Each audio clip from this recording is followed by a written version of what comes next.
Je me réveille en plein milieu de la nuit, je suis en sueur. Mais sueur, c'est-à-dire que je suis obligé de tourner mon matelas. Tellement que j'ai perdu de l'eau. Et au début, je disais là, c'est rien, j'ai dû pisser dessus. Je devais me changer les draps et retourner le matelas parce que c'était trempé quoi. Et ça, c'est des trucs parce que moi, j'ai pas eu de problème en termes de cauchemar. Mais par contre, j'avais ces nuits-là où je transpirais beaucoup et je me rendais pas compte que ma nuit était pas récupérante. Et là, je valide. Ok, là, j'ai un stress post-traumatique. Et le fait que j'accepte ça, que je dis ok, j'ai ça, et que le livre, il me donne des solutions, des idées de solutions, comme le MDR, TCC, neurofeedback, théâtre, yoga, thérapie à exposition, enfin il y a plein de choses, du coaching. Et là je fais bon c'est quoi le truc qui marche pour lui? C'est le MDR. Et là je pars en mode je vais faire mes 20 séances de MDR, point. Bienvenue pour ce nouvel épisode de Paroles de guerrier. On est aujourd'hui avec Mathieu Guyard, un ancien chasseur alpin qui s'est engagé en 2005 au 13e bataillon de chasseurs alpins comme tireur mortier, spécialiste mortier, et qui a ensuite évolué comme auxiliaire sanitaire. Bienvenue Mathieu, est-ce que tu es prêt à nous partager ton histoire, ton parcours et nous aider à y voir plus clair sur les chasseurs alpins et sur le monde dans lequel tu t'es engagé? Je suis prêt, merci pour l'invitation, plaisir de te rencontrer. Et puis ça va être intéressant parce qu'il y a aussi le côté après l'armée qui est assez carrément. Carrément. Oui. Alors toi, tu es aujourd'hui en reconversion et ça, c'est un sujet qu'on va aborder. Et surtout, tu as vécu ce que je souhaite à personne de vivre, un syndrome post-traumatique. Donc, on va en parler à la fin de cet épisode. Alors, restez bien jusqu'au bout. Mathieu, tu t'engages en 2005. Comment est-ce que ça se passe au début? Comment est-ce que tu te dis, tiens, je vais rentrer chez les chasseurs alpins? Et comment se passe ton engagement? Je pense que j'ai dû voir une pub où il y a aussi mes grands-pères qui étaient aussi à l'armée, ce qui fait que moi au début je pensais pas m'engager. J'étais là, je regardais de loin, on jouait à la guéguerre avec mon frère, mais sans plus. Et il y a peut-être un moment où je suis tombé sur une vidéo qui a fait que tiens, et pourquoi pas? Parce que j'ai vu dans cette vidéo qu'on pouvait aider les gens, et moi le fait d'aider les gens ça me parlait.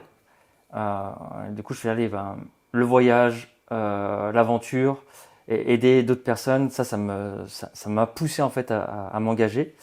Et alors pourquoi les chasseurs alpins? Au début je voulais m'engager dans le parachutisme, je voulais être para, parce que moi le parachute ça me plaisait, les sensations et tout ça. Et au surfeur on m'a fait comprendre qu'il y avait trop de monde, et du coup il me présente les chasseurs alpins et moi je dis c'est quoi ça? Et il me fait voir une vidéo, je vois parapente, je vois tout le truc. Moi, je fais ouais, vas-y, mais je sais pas skier. Et puis il me dit, c'est pas grave, t'abonderas là-bas. Alors, j'ai appris là-bas, oui, en effet. Et donc du coup, voilà, pourquoi je me suis engagé, c'était surtout l'aventure, le fait d'aider les autres, et puis vivre ce que mes grands-pères ont vécu en fait, en même temps. Ils faisaient quoi tes grands-pères? Alors mon grand-père, lui, il était blessé à la guerre, il a perdu son bras. Et du coup, il est mort un an avant que je naisse, donc j'ai jamais connu et je vais jamais connaître son histoire parce que il a jamais parlé à mon père, à qui que ce soit en fait. Il est resté silencieux par rapport à toutes ces années-là. Donc on sait jamais comment lui il a vécu ça. Pas bien du coup. Du coup, je sais pas s'il a eu des symptômes. En tout cas, il a plutôt bien vécu après. En tout cas, Okay.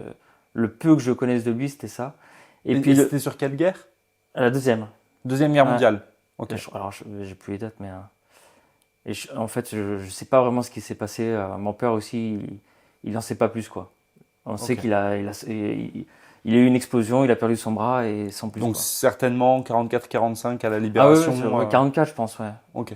Ouais. Et puis après mon deuxième grand-père, là, lui c'était plus cool, c'était l'armée de l'air, donc c'était une autre ambiance. Mais du coup, ça m'a poussé à aller voir du côté des chasseurs alpins. Et après, l'idée, c'est de raconter un peu le début, quand on rentre à l'armée ou... Vraiment, nous partage ton parcours. Mais tu as dit quelque chose d'intéressant, c'est que toi, tu voulais t'engager comme parachutiste au début et que le CIRFA t'a dit, il y a beaucoup de monde, ça va pas le faire. Et ça, c'est hyper intéressant parce que aujourd'hui, c'est aussi une réalité. Ouais. Les régiments parachutistes d'infanterie de marine et RCP, donc régiments de chasseurs parachutistes, sont les régiments sur lesquels il y a le plus de demandes. Donc forcément, c'est là où il y a le plus de concurrence. Ça veut pas dire qu'on peut pas avoir sa place, mais ça veut dire qu'il faut être avoir un meilleur niveau pour y arriver. Et toi, tu as pu t'engager chez les chasseurs alpins avec du coup moins de concurrence. Aujourd'hui, c'est plus le cas. C'est-à-dire que en Ah fait, oui. en infanterie, tout ce qui va être donc parachutiste et chasseur alpin, c'est ce qui est le plus demandé. Donc Ok. dans les deux cas, il faut avoir un bon niveau et bien se préparer. Mais pour ce qui est du ski, on peut toujours apprendre dans l'armée. Donc toi, Tout à fait. comment ça se passe le début? Comment est-ce que tu fais tes classes et qu'est-ce qui t'a marqué? Ce qui m'a marqué, moi, c'est quand je suis arrivé devant le bataillon, le 13e bataillon de chasseurs alpins, c'est la tarte. La fameuse tarte qu'on met sur la tête. Et du coup, on se dit, c'est quoi ça? Parce que moi, je découvrais ce monde-là. Euh, et puis, j'étais avec deux gars que je connaissais même pas et qu'on a appris qu'on était dans la même incorpo. Et on se dit, mais dans quoi on s'embarque? Et comment je le vis? Moi, j'étais quelqu'un de très introverti, très solitaire. Et un manque de confiance. Enfin, j'étais vraiment pas à l'aise avec tout ça. Et du coup, c'était pour ça que c'était une grosse aventure pour moi. Et j'étais très à l'écart au début, mais très vite, on nous a mis dans le bain. On nous a mis dans le bain et puis l'effort physique. Je découvre l'effort physique, mes limites, les premières sorties sur le terrain. Ça m'a beaucoup marqué. Je vais peut-être pas rentrer dans les détails, mais le fait qu'on nous pousse mentalement, psychologiquement, physiquement, là je fais waouh, je suis où là? Moi je suis arrivé à l'armée, je pensais être bon physiquement parce que je fais du foot. Super le gars. Et du coup, euh, le fait d'avoir couru avec un sac de je sais pas combien de kilos, on sortait du terrain, on nous a réveillés en plein milieu de la nuit, enfin voilà, mon sac était ouvert, c'était carnage, mon casque lourd comme ça, tu vois, le vrai GV. Et là j'ai fait, Les anciens casques lourds, on l'a tous vécu ça. ah là là. Et là, j'ai fait, ouais, mais je vais où? À nous gueuler dessus. Ouais, moi, ça m'a frappé. Et là, je me suis dit, ouais, je suis vraiment nul. Mais vraiment, c'est pas possible. J'étais derrière. Ouais, ils m'ont grosse claque. Et depuis ce jour-là, je me suis mis à courir, courir. Je me suis dit, c'est fini. Je ne ramasse plus comme ça. Ça m'a vraiment dit que faut que je bosse. Faut que je bosse physiquement. Faut que voilà. Et là, ouais, il y a une. Peut-être que je suis arrivé à l'armée, je faisais, pour ceux que ça parle, le Cooper. Je faisais Ouais. peut-être 2006, 2007, un truc vraiment. Donc courir en 12 Oui. minutes la distance maximale sur une piste. Donc 2700 mètres, c'est un mauvais temps, pas un mauvaise distance. C'est un quelqu'un qui a un niveau moyen moins, on va dire. Et après, Et à la fin de l'incorpo, même tous, hein, on a ouais, fait une explosion, on était à 3002. ouais. Même, non, 3003. 3003, donc du coup, super content. 3003, c'est bonne distance pour ceux qui veulent savoir. Moi, ça a été mon max. Je suis pas du Ouais. tout bon en course. J'avais beau m'entraîner à fond. J'ai eu du mal à passer au-dessus. Le max que j'ai fait, c'était 3003. Et après, pour tenir à 3003, j'ai pas tenu. Ouais. Ça, après l'armée, il y avait cette barrière de 3002 chez nous. C'était en dessous de 3002, c'était, c'était pas bon. Donc il y avait cette pression un peu Mm. de cet effort physique. Et c'est vrai que chez nous, en tout cas à l'époque, maintenant je sais pas, mais en 2005, c'était très focus sur la course à pied. Et Le niveau a baissé. Moi, j'ai pu faire du coup, j'ai été 4 mois au 7e bataillon de chasseurs alpins. Et avec mon 3003, bah, j'étais dans les meilleurs en course à pied. Alors, il y a toujours deux, il y avait quelques militaires du rang qui faisaient du 3006, 3007. Enfin, il y a toujours voilà. des gars Il qui y a savent pas toujours comment ils font. des champions. Mais le niveau moyen, il était faible et on a dû vraiment s'adapter sur les séances parce qu'en fait, les gars qui sortaient des classes où on a encadré un CME, donc une formation générale élémentaire pour obtenir le CME, le certificat militaire élémentaire qui permet de devenir caporal. Et ça, tu vas nous en parler après, je pense. Et donc, on a pu voir que le niveau était pas au top. Et en fait, il y a une baisse du niveau moyen sportif dans les armées. Donc, on a eu une adaptation des CCPM et le niveau moyen sportif aujourd'hui dans l'armée, il est un petit peu en dessous de ce qu'il était. Et on a aussi une explosion du surpoids et de l'obésité. Ah, Et donc, ça aussi, c'est un sujet. Hein. ah, Et ça touche tous les régiments, même les régiments un petit peu plus élitistes. enfin, c'est fou que tu me dises ça parce que quand tu es en mission, et t'as pas le niveau, tu te fais peur, quoi. Hmm. Il y a ce côté-là, quoi. Le fait qu'il faut être prêt à partir et quand tu pars, si tu as des problèmes de poids, euh, physiquement tu ramasses, bah en mission, enfin, voilà, moi, pour avoir bien dépassé mes limites, il faut se préparer franchement au pire et pour ça, bah faut s'entraîner. Peut-être pas s'entraîner à faire des 3007 pour moi. Après ça, c'est les gars qui cherchent la compétition et tout ça, mais c'est vrai que rester dans un bon niveau, c'est l'un des parce que même après l'armée, moi, j'ai toujours gardé ce rythme-là. Bon, après, mon genou, il est en train de me dire arrête, mais je suis toujours dans le sport et garder ce mouvement, être en mouvement. Ouais. Ouais. Euh, Sur tes classes, du coup, cette grosse surprise au début, un niveau insuffisant, tu rattrapes ça, tu compenses ça. Donc tu fais, toi, t'es passé par un CFIM ou non, ça n'existait pas Non, encore. Les c'est CFIM, c'est 2010, donc c'est 2005. 2010, ouais, c'est vrai. Tu es formé directement dans le régiment. Mm. Après ça, tu suis ta FTS, Oui. donc ta formation technique de spécialité. Tu fais combien de temps? C'est 3 mois au début, puis Ouais, j'ai plus de tu souvenirs. sais plus. Non, non. La FTS, Le seul souvenir que j'ai, je me suis engagé et après mes classes, on est parti en Nouvelle-Calédonie. ok. Donc, on était encore Dès la face- fin. Dès la fin. Ok. Donc on a préparé nos sacs. Donc là, c'était un moment assez particulier parce que d'une, tu quittes l'armée, donc tu quittes ton cocon familial. Donc il y a cette épreuve-là. Moi, j'étais plutôt content et l'aventure. Et puis il y a l'autre côté où il y a cette distance qui se crée. Et puis donc là, il y a enfin, on va dire cette épreuve en fait, c'est une épreuve de vie. Hein. Et après, il y a la deuxième épreuve où tu pars à l'étranger. Et là, dans un monde que tu connais pas, avec des gars que t'as connus pendant 7 mois. Bon, après, c'est vrai que à la fin des classes, on était très soudés quand même, du fait qu'on a ramassé ensemble. Et puis moi, j'ai intégré la S4, donc la section d'appui. Et c'était une section assez particulière parce que on avait une spécialité et puis c'est une section qui ne bouge pas pendant longtemps. Alors que dans les autres sections, alors je sais pas maintenant, mais nous c'était comme ça. Il y avait la S4, c'est la section d'appui, donc les mortiers. Et puis tu avais les trois sections 0-0 où eux, ben, à chaque fois, ben, quand il y avait un trou quelque part, ben, il y avait des mutations internes, quoi. Et nous, la S4, on est resté pendant un moment ensemble, de l'incorpo jusqu'à, on a fait 5, j'ai fait combien?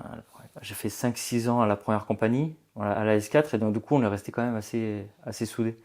Donc du coup, après, on part à la Nouvelle-Calédonie. Alors, mission extraordinaire. Enfin, pour moi, avoir vu des plages comme ça, tu fais, ah ouais, quand même, c'est la classe, quoi. C'est bien l'armée, du coup. Donc mission extraordinaire en termes de vacances ou en termes En termes- opérationnels? En termes de lieu, non, pas opérationnel. Il n'y a pas eu forcément d'opérationnel, c'était surtout de la garde Ouais. et de la présence, quoi. Et des patrouilles. Bah, Nouvelle-Calédonie, ça dépend beaucoup de l'activité sur le moment. C'était à l'époque, hein. Et Parce non, mais que aujourd'hui, c'est à nouveau tranquille. En fait, D'accord. c'est très variable. Il va y avoir 3-4 mois de tension où ça va exploser Ouais. et où du coup, ça devient vraiment opérationnel. Puis après, ça se calme et il y a pas mal de missions qui peuvent être comme ça. C'est aussi le cas du Liban. Le Liban, ceux qui y sont aujourd'hui, Oui, c'est bien c'est agité. Ceux qui étaient il y a 6 mois, c'était assez calme. Donc c'est très variable et en fait, il y a des missions les missions qui sont assez régulières comme ça, bah, dépendent du contexte sur le moment. Exactement. Ouais. Et puis il y a le stage co là-bas. Mm. Comment il s'appelle déjà? Le centre de formation.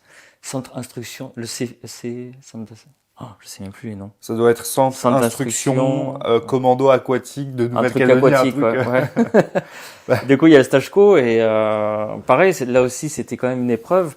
Et là, ce qui était intéressant, c'est que c'est avec ta section. Donc, tu ramasses avec ta section. Ouais. Et pareil, là, il y a eu des déclics. On avait de la chance de sortir des classes, donc on avait le niveau. Et là, on ramasse avec notre chef de groupe, le chef de section. Donc là, il y a vraiment un effet cohésion. Et là, j'avais vraiment apprécié. Alors, c'est bête, hein, mais c'était peut-être qu'à ce moment-là, j'appréciais. Pour ceux qui regardent la vidéo, ils vont rigoler, mais apprécier de ramasser. Alors que c'est spécial comme sensation psychologique, mais d'être dans l'effort physique, le fait on va prouver que nous on est meilleurs, toi, on va pas abandonner. Et ça fait vraiment une force nous, toi, il y a cet esprit de camaraderie qui se fait. Et surtout qu'en plus il y a en face de nous les troupes de marine, elle a toujours ça se charrie un peu. Ah c'est ça les chasseurs alpins, c'est ça. Donc du coup il y a cette fierté. Donc, il y a cette épreuve-là qui était top au niveau de la Nouvelle-Calédonie. Puis après, c'est vrai il y a eu 2-3 missions, mais c'était plutôt, entre guillemets, vacances, sans vraiment que ce soit des vacances. Mais c'était la première mission qui m'a marqué sur le fait que tu quittes la France, quoi. Hmm. Et ça, c'est une deuxième épreuve qui fait que ça fait partie de la vie. Et je pense que c'est assez intéressant de le vivre. Si un jour un jeune veut s'engager, le fait de partir à l'étranger, je pense que tu reviens de... Et même, je pars un peu dans tous les sens, mais mon frère, lui, il était pompier de Paris, mais lui, il a voyagé individuel, solo. Et je pense que le voyage t'apprend énormément. Parce qu'il est revenu 2 ans de voyage, il sait parler l'anglais, il a vu d'autres cultures, il a rencontré des gens différents de lui, toi. Et ça, je trouvais ça intéressant sur le fait que le voyage t'apprend énormément. Donc ouais. Mais du coup, après, je sais plus, enfin, je parle après de la Calédonie, comment? Sur ta formation technique de spécialité, t'as Ouais. passé ton brevet de ski militaire ou c'était plus tard? Et après, les skis, on a fait ça plus tard. Je pense que c'était l'hiver d'après. L'hiver Tu sais, je me d'après? suis engagé en avril. Et alors l'apprentissage du ski militaire, ça a donné quoi? Alors, on avait T'avais jamais skié de ta vie? jamais. Ok. On avait enfin, un chef de section en particulier. On dira pas de nom forcément, mais et il avait une pédagogie assez particulière. Il avait tendance à finir ses phrases par connard. Mais bon, tu censureras ça sur YouTube. Et mais toujours dans une sorte de bienveillance entre guillemets, quoi. Mais donc ouais, c'était plus une pédagogie. Si tu n'y arrives pas, tu vas y arriver, quoi. T'as pas le choix parce que sinon l'autre il était derrière pour pas pour te casser, enfin te casser du sucre gratuitement, mais t'avais une sorte de pression de chef qui disait voilà, faut pas que je fasse de conneries. Et donc ouais, il y avait quand même cette pression du chef, ouais, faut que je fasse ces choses. Et ouais, une pédagogie spéciale. Et puis j'ai appris à skier comme je le pouvais. Et pareil, là, je savais pas du tout skier. Et je commence à prendre plaisir en fait au fur et à mesure que tu apprends à glisser. En fait, tu commences à comprendre comment ça fonctionne. La peau de phoque aussi. La peau de phoque, c'est la peau que tu mets en dessous du ski et puis tu grimpes. Ça, c'est physiquement. Je pense que c'est peut-être là où j'ai le plus ramasse en termes de. Ouais, physiquement, c'est très très dur. Parce que tu penses que tu as le niveau, parce qu'en plus, tu sors des classes, t'es ouais, le premier 3. Mais la montagne, c'est. En fait, on peut pas mentir. On peut pas mentir. Une fois que tu es là-haut, ton corps, il te guide. C'est simple. Quand tu dis arrête, arrête. En plus, il y a le MAM, donc le mal aigu des montagnes. Ça arrive parce que t'es pas forcément préparé. Et là, ouais, ça fait mal. J'en ai eu une fois, ça pique. Et puis les tempêtes, les gelures, tout ça, ça fait partie de la montagne. Et là, vraiment, là, c'est une expérience assez particulière sur le fait que la montagne, c'est elle qui commande, c'est pas toi. Hmm. Donc ouais, enfin, j'ai appris beaucoup de la montagne, en tout cas. Et puis après, voilà, il y a plusieurs stages chez nous. Alors maintenant, je sais pas, hein. Tout ce que je te dis, c'est ce que je sais maintenant, par rapport à ce que j'ai vécu. Ça n'a pas beaucoup évolué, donc tu as la formation initiale, le militaire du rang, donc brevet d'alpinisme militaire, brevet de ski Ok. militaire. Ensuite, tu as chef d'équipe Ok, haute montagne. haute montagne avec hiver, été. Ça Et passe, ensuite, ouais. chef de détachement, hiver, été. Et après, chef de détachement complet. Le gros changement qu'il y a eu pour la brigade montagne, c'est qu'il y a une prime qui est versée pour les Ah chefs oui. de haute montagne qui sont complets. Attention, si on a que été ou que hiver, il n'y a pas de prime. Et pour les chefs de dette qui sont complets, pareil, il y a une prime qui est aujourd'hui versée. Moi, quand je suis parti, c'était en cours. Ils avaient validé, mais on touchait toujours pas la prime. Mais c'était en La cours, donc. prime, il me semble qu'elle est arrivée en Ouais. 2022 Ok. avec Ah la oui. nouvelle politique de rémunération des militaires. Ah oui, ça a Il mis me quand semble même que tout c'est à ce ce moment-là temps-là. que c'est arrivé. Trop bien. Trop bien que ça existe. Parce que c'est vrai qu'il y avait toujours cette inégalité entre les paras et les alpins. Et quand on discutait avec eux, nous, on était là. Eux, ils nous charriaient. Et moi, je reconnais leur spécialité parce que moi, je les ai vus sauter et atterrir. C'est très violent. Je sais pas si t'as sauté, mais Dans le civil, pas en armée. Civil, c'est plus Au souple. civil, c'est plus doux. On peut ralentir la voile. Mais je Moi, les ai- aujourd'hui, il y a une nouvelle voile qui ralentit un peu plus, mais oui, l'atterrissage Voilà. en paramilitaire est violent. Je les ai vus, enfin, on l'entend, quoi. Hein. Tu sautes peut-être d'un étage et deux, peut-être, je sais pas, parce ils sont équipés, quoi. Et là, j'ai fait OK. Bon. Et nous, on monte. On monte et ça dure des heures, des heures.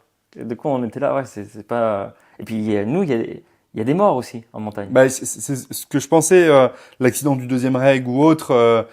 Voilà, la montagne, on rigole pas, et les deux spécialités sont risquées. Para comme Ouais, non, c'est montagne, pour ça les que. deux sont risqués. Donc c'est vrai que les deux méritent leur prime. Mais après, ça c'est vraiment d'un point de vue purement finance. Voilà, c'est un autre sujet. C'est un autre sujet. Maintenant, toi, sur cette spécialité-là, du coup, elle t'a marqué parce que c'était dur, parce que tu découvrais la montagne. Donc t'arrives, t'as jamais skié de ta vie. D'un coup, on te fait skier, on te met sur une piste, on te dit vas-y, ski. Tu passes pas vraiment par l'école de ski française, l'ESF, qui est C'est ça. un peu plus douce. Là, c'est un peu plus bourrin. Mais à la fin, t'as réussi à bien skier ou pas?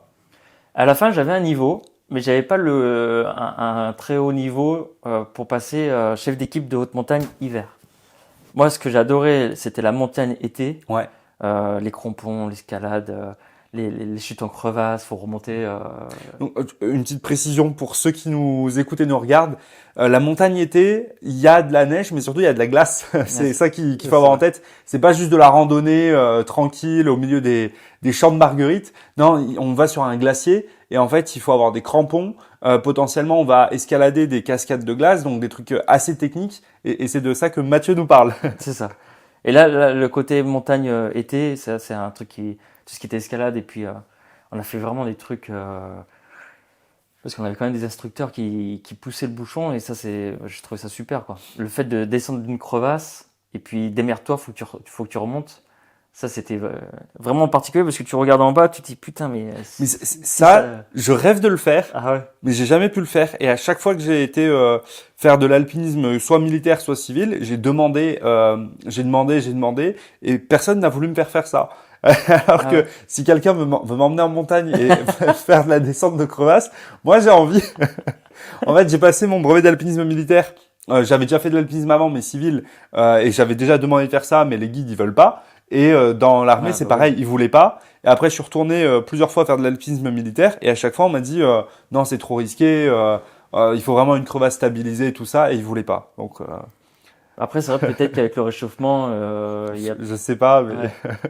non, mais en fait, il y a toujours un petit risque, quoi. Il faut vraiment donc pour descendre dans une crevasse, il faut fixer dans la glace, on fixe une carotte, et il faut vraiment fixer que ce soit solidement ancré pour pas qu'il y ait de risque. Et en fait, déjà, c'est du temps de bien fixer. Et ça se fait sur les. Mais déjà, la sortie de crevasse, elle se travaille. Tu l'as travaillée en salle avant, j'imagine. Ah bah oui, oui. Donc on la travaille plusieurs fois en salle, et après on va sur vraiment sur un glacier dans la crevasse. Et là, en fait, pour le faire en réel, bah, il faut qu'il y ait un chef de détachement qui soit assez motivé, que tous les papiers soient signés et que C'est clair. ce soit OK. Donc c'est vrai que c'est compliqué. Donc toi, tu as eu la chance de faire ça. Comment tu t'es senti? Qu'est-ce que tu as vécu? Euh... C'était quand même, ouais, très, je sais pas comment on pourrait appeler ça, mais c'était une super expérience du fait de voir en dessous et se dire, si je tombe, il se passe quoi, quoi? Je vais où? Parce qu'on voyait rien, hein. Tu vois du noir, quoi. Ouais, tu vois, et petit à petit, la Ouais. lumière disparaît. Et là, tu fais, putain, et puis t'as ton pote qui te fait descendre. Tu te dis, putain, faut pas qu'il fasse le con. Et c'était où ça? À Chamonix. Ok. Donc sur le glacier du géant? Ouais, c'est Ok. ça. Et puis après, du coup, bah, ça s'arrête. Lui, il ancrage en haut. Et puis, alors, je sais plus si c'est lui qui me descendait ou moi qui. Non, c'est lui qui descendait. C'est lui qui me descendait. Et du coup, après, bah, stop. Et puis, caporal chef, je me souviendrai toujours de ce gars-là. Lui, il m'a marqué.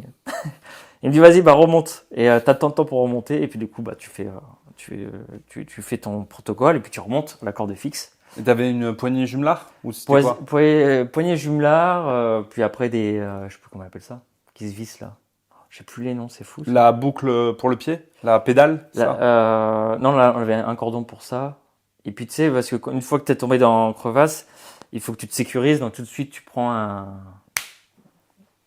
on va appeler ça un clou ou une vis. Donc tu vises dans la Une glace. carotte? Et puis tu te sécurises. Ouais. Et après, tu fais ton truc. Ok. Et après, tu le enlèves et après tu remontes. Et puis du coup, je remonte. Et puis il y a un événement qui était pas mal, c'était que du coup on tourne. Et là, j'ai un pote, s'il regarde cette vidéo, un jour je vais l'interviewer en plus. On tourne et tout, et puis c'est à lui de descendre. Donc je le fais descendre. Puis d'un coup, il me dit arrête, arrête. Donc je m'arrête. Puis je vois le caporal-chef qui me fait. Du coup, je le fais descendre. Et puis l'autre, il commence à gueuler, il fait arrête, arrête. Donc je m'arrête. Pourquoi il dit arrête? Et le caporal-chef, il savait pourquoi il disait arrête. Il disait. Donc tu avais mon pote qui disait arrête de faire descendre, et puis le caporal-chef qui te dit descends. Et toi, t'es là. Je continue. Et l'autre, il commence à m'insulter. Il m'insulte. Et là, moi, je le descends, et le caporal-chef, il fait ça. Et il m'insulte, il m'insulte. Et en fait, il était claustro. Plus il descendait, plus il criait. Et là, en fait, on a découvert qu'il était claustro, et puis à cause de ça, il n'a pas pu avoir Ouais. son comment on appelle, son chef de haute montagne. Et pour dire que des fois, ça joue sur un détail. En tout cas, nous, à cette époque-là, à chaque fois que tu faisais une erreur de sécurité, mais une, hein, Oui. ça, tu On, sautais. on rigole pas Ça, avec ça. tu sautais. Et donc claustro et puis crise de panique aussi. J'ai eu sur un glacier, le gars devant moi qui bouge plus. Donc la corde, tu vois, t'as la corde qui commence à être plus plus mou et puis tu dis ça va? Et le type il te répond pas, il est comme ça. Donc tu recules, tu fais ça va ou pas? J'arrive plus. Crise de panique. Là tu fais ah ouais. Et là c'est vrai que bon, c'est vrai qu'à ce moment-là, fallait pas trop regarder à gauche parce que si tu glissais, ouais. En même temps, un chef d'équipe doit encadrer. Exactement. Donc ça veut dire qu'il doit être capable de garder son calme, de pas faire de fautes, pour gérer quelqu'un qui fait une crise de panique. C'est ça. Donc si lui-même fait une crise de panique, ça peut pas le faire, c'est pas possible. Parce qu'il a un groupe derrière lui, quoi. Et c'est pour ça que c'est vrai que quand tu t'engages là-dessus, il faut avoir. Parce que c'est dommage de louper un examen, parce qu'il est vraiment dur, physiquement, hein. Et d'aller jusqu'au bout et te dire non parce que tu as une crise de panique en haut ou parce que tu as fait une erreur de sécu. C'est vraiment des choses. Quand tu pars faire un examen, faut vraiment se dire, faut être carré sur plein de choses, quoi. C'est dommage, il y a des gars. Moi, j'ai de la chance. Il y a que le chef de haute montagne hiver où j'ai échoué les tests parce que j'étais pas le grand skieur de fou. Et moi, avoir des skis au pied, moi, ça m'emmerdait. Moi, j'aimais bien la montagne, quoi. J'ai mes jambes. Je préfère avoir les crampons ou mes jambes. C'est vrai que quand il y avait les skis, moi, j'étais vraiment pas bon. Ça, c'était mon défaut, ce ski-là. Mais et je le savais, mais j'ai fait en sorte de m'améliorer. Donc, je partais pendant mes vacances faire du ski pour m'améliorer et tout ça. Mais ça a pas validé, ça a pas réussi, quoi. Donc tu vois, même toi, t'as beau essayer de t'entraîner, à un moment, faut se dire, voilà, je suis pas bon, le ski c'est pas mon truc. Moi, je suis plus CT et c'est comme ça. Je comprends carrément parce que moi, le ski, j'en ai fait enfant et j'ai eu la chance d'aller souvent au ski. Donc, je suis bon en ski, mais c'est pas ma passion. À chaque fois, ma copine veut qu'on aille skier. Je suis pas, voilà, ok, on y va, mais je prends pas tant de plaisir que ça à monter, à être assis, puis à attendre, puis après on descend la piste, puis après on attend dans la queue. Non, alors que la randonnée et après monter un glacier, ça me plaît. Alors c'est dur physiquement, mais à la fin, tu vois un paysage magnifique, t'es là, t'es content de l'avoir fait. Et t'as une difficulté qui est plus sympa que juste descendre une piste où bon tu slalomes, tu fais tes petits virages. C'est pas la même chose et c'est pas la même vision. Il y a le côté plus divertissement, sympa, tranquille, et il y a le côté plus sportif. Ouais. Alors le ski peut aussi être très sportif, mais pas de la même manière, je trouve. Et donc je préfère aussi la montagne été. Sachant que nous on monte avec les skis de rando. Ski de rando, c'est aussi un truc un peu différent. C'est hyper cardio, mais par contre c'est moins technique. Après ça dépend des endroits, mais c'est moins technique. Et moi je préfère quand même l'alpinisme que le ski de rando. Non mais c'est clair. Et non, c'était une belle épreuve. En tout cas, moi je garde un bon souvenir de certains instructeurs, surtout un caporal-chef qui m'a beaucoup marqué. Pour moi c'était un gars. J'ai jamais vu un gars monter aussi vite et descendre aussi vite. Enfin, c'était un chamois. C'était un chamois, ce gars-là. Et puis même en pédagogie, il était très pédago. Il ne ressemblait pas aux instructeurs des stages co, tout ça. C'était très. Toi, tu n'y arrives pas, il va te l'expliquer calmement. Et moi, ça m'avait marqué. Et c'est là où j'ai commencé à m'intéresser, peut-être inconsciemment, le côté caporal-chef, formateur, toi. Et je dis, tiens, je voudrais ressembler à ce caporal-chef-là. Pas à certains Ouais, un peu dur, un peu dur direct. et pas exemplaire, toi. Ça me dérangeait énormément. Le gars qui braille, mais il n'est pas exemplaire. En tout cas, chez nous, à l'époque là où j'étais, c'était rare quand même des caporals-chefs qui n'étaient pas exemplaires. En tout cas, au sein de la compagnie. Quand un caporal-chef gueulait, on le respectait parce que physiquement, voilà. On respectait en fait le fait que physiquement il était bon. Ça, c'est marrant, cette condition qu'on a au sein de l'armée, c'est que si t'es bon, si tu fais ton Cooper de 3002, ben c'est bon, tu vas être respecté, quoi. Et pourtant, tu peux être quelqu'un qui est désagréable. Mais bon, non, c'est un gars, il est bien parce qu'il court bien, quoi. Après, moi, je voulais aller chez les chasseurs alpins quand j'étais plus jeune. C'est vraiment ce qui me plaisait. J'ai pu faire, du coup, être en stage comme sergent au 7e BCA. Et bon, c'est là que je me suis dit, finalement, le métier de chef de section me plaît pas tant que ça et, et le côté plus bureau m'attire pas énormément. Par contre, les chasseurs alpins, moi, ce que j'aime beaucoup, c'est que c'est quand même un commandement plus humain, où il y a beaucoup Ouais. plus la technicité au cœur. Mm. Et je trouve que ce côté très direct, très directif qu'on peut retrouver ailleurs, on l'a moins chez les chasseurs alpins. Et ça, moi, ça m'avait Ouais. quand même bien plu. Et parmi mes cadres, à Saint-Cyr, donc ça, malheureusement, nos cadres, ça se passait très mal au niveau du bataillon, mais on avait un cadre qui était du 13e BCA. Et avec lequel ça se passait très bien. Et c'est en fait, moi, quand j'étais à Saint-Cyr, on a organisé un projet, c'est moi qui ai organisé ça parce que j'adore la montagne. Donc on est parti faire le Mont Blanc. On est parti faire le trop Mont bien. Blanc avec du coup tes camarades du 13. Donc on a été au 13e BCA, on a passé une nuit sur place dans le gymnase. Puis on est parti à Chamonix avec tout le monde. C'était quelle année, ça? C'était en 2021. Ok. 2021. Et donc on est parti à Chamonix, on a fait une ascension du coup du glacier du Géant où on a dormi au refuge des trois monts, le refuge qui est à côté de l'aiguille du Midi. Ensuite on est redescendu, on est passé par la voie du goûter pour le Mont Blanc et c'était génial de pouvoir être avec des chasseurs alpins, de pouvoir faire ça. Moi ça me passionne, ça me plaît et je trouve le commandement vraiment beaucoup plus humain dans ces unités-là que dans d'autres. Donc ça, je comprends que pour toi, ce soit aussi important. Maintenant, on a pas mal parlé de montagne, de ski. À côté, t'as spé, parce qu'il faut pas l'oublier, t'as quand même une spé de combattant. Ta spé à ce moment-là, c'était mortier, donc tireur mortier.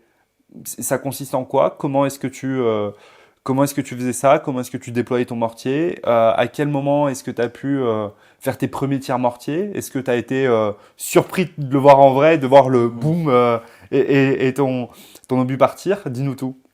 Après mes classes, on me propose d'être dans la section d'appui, donc mortier.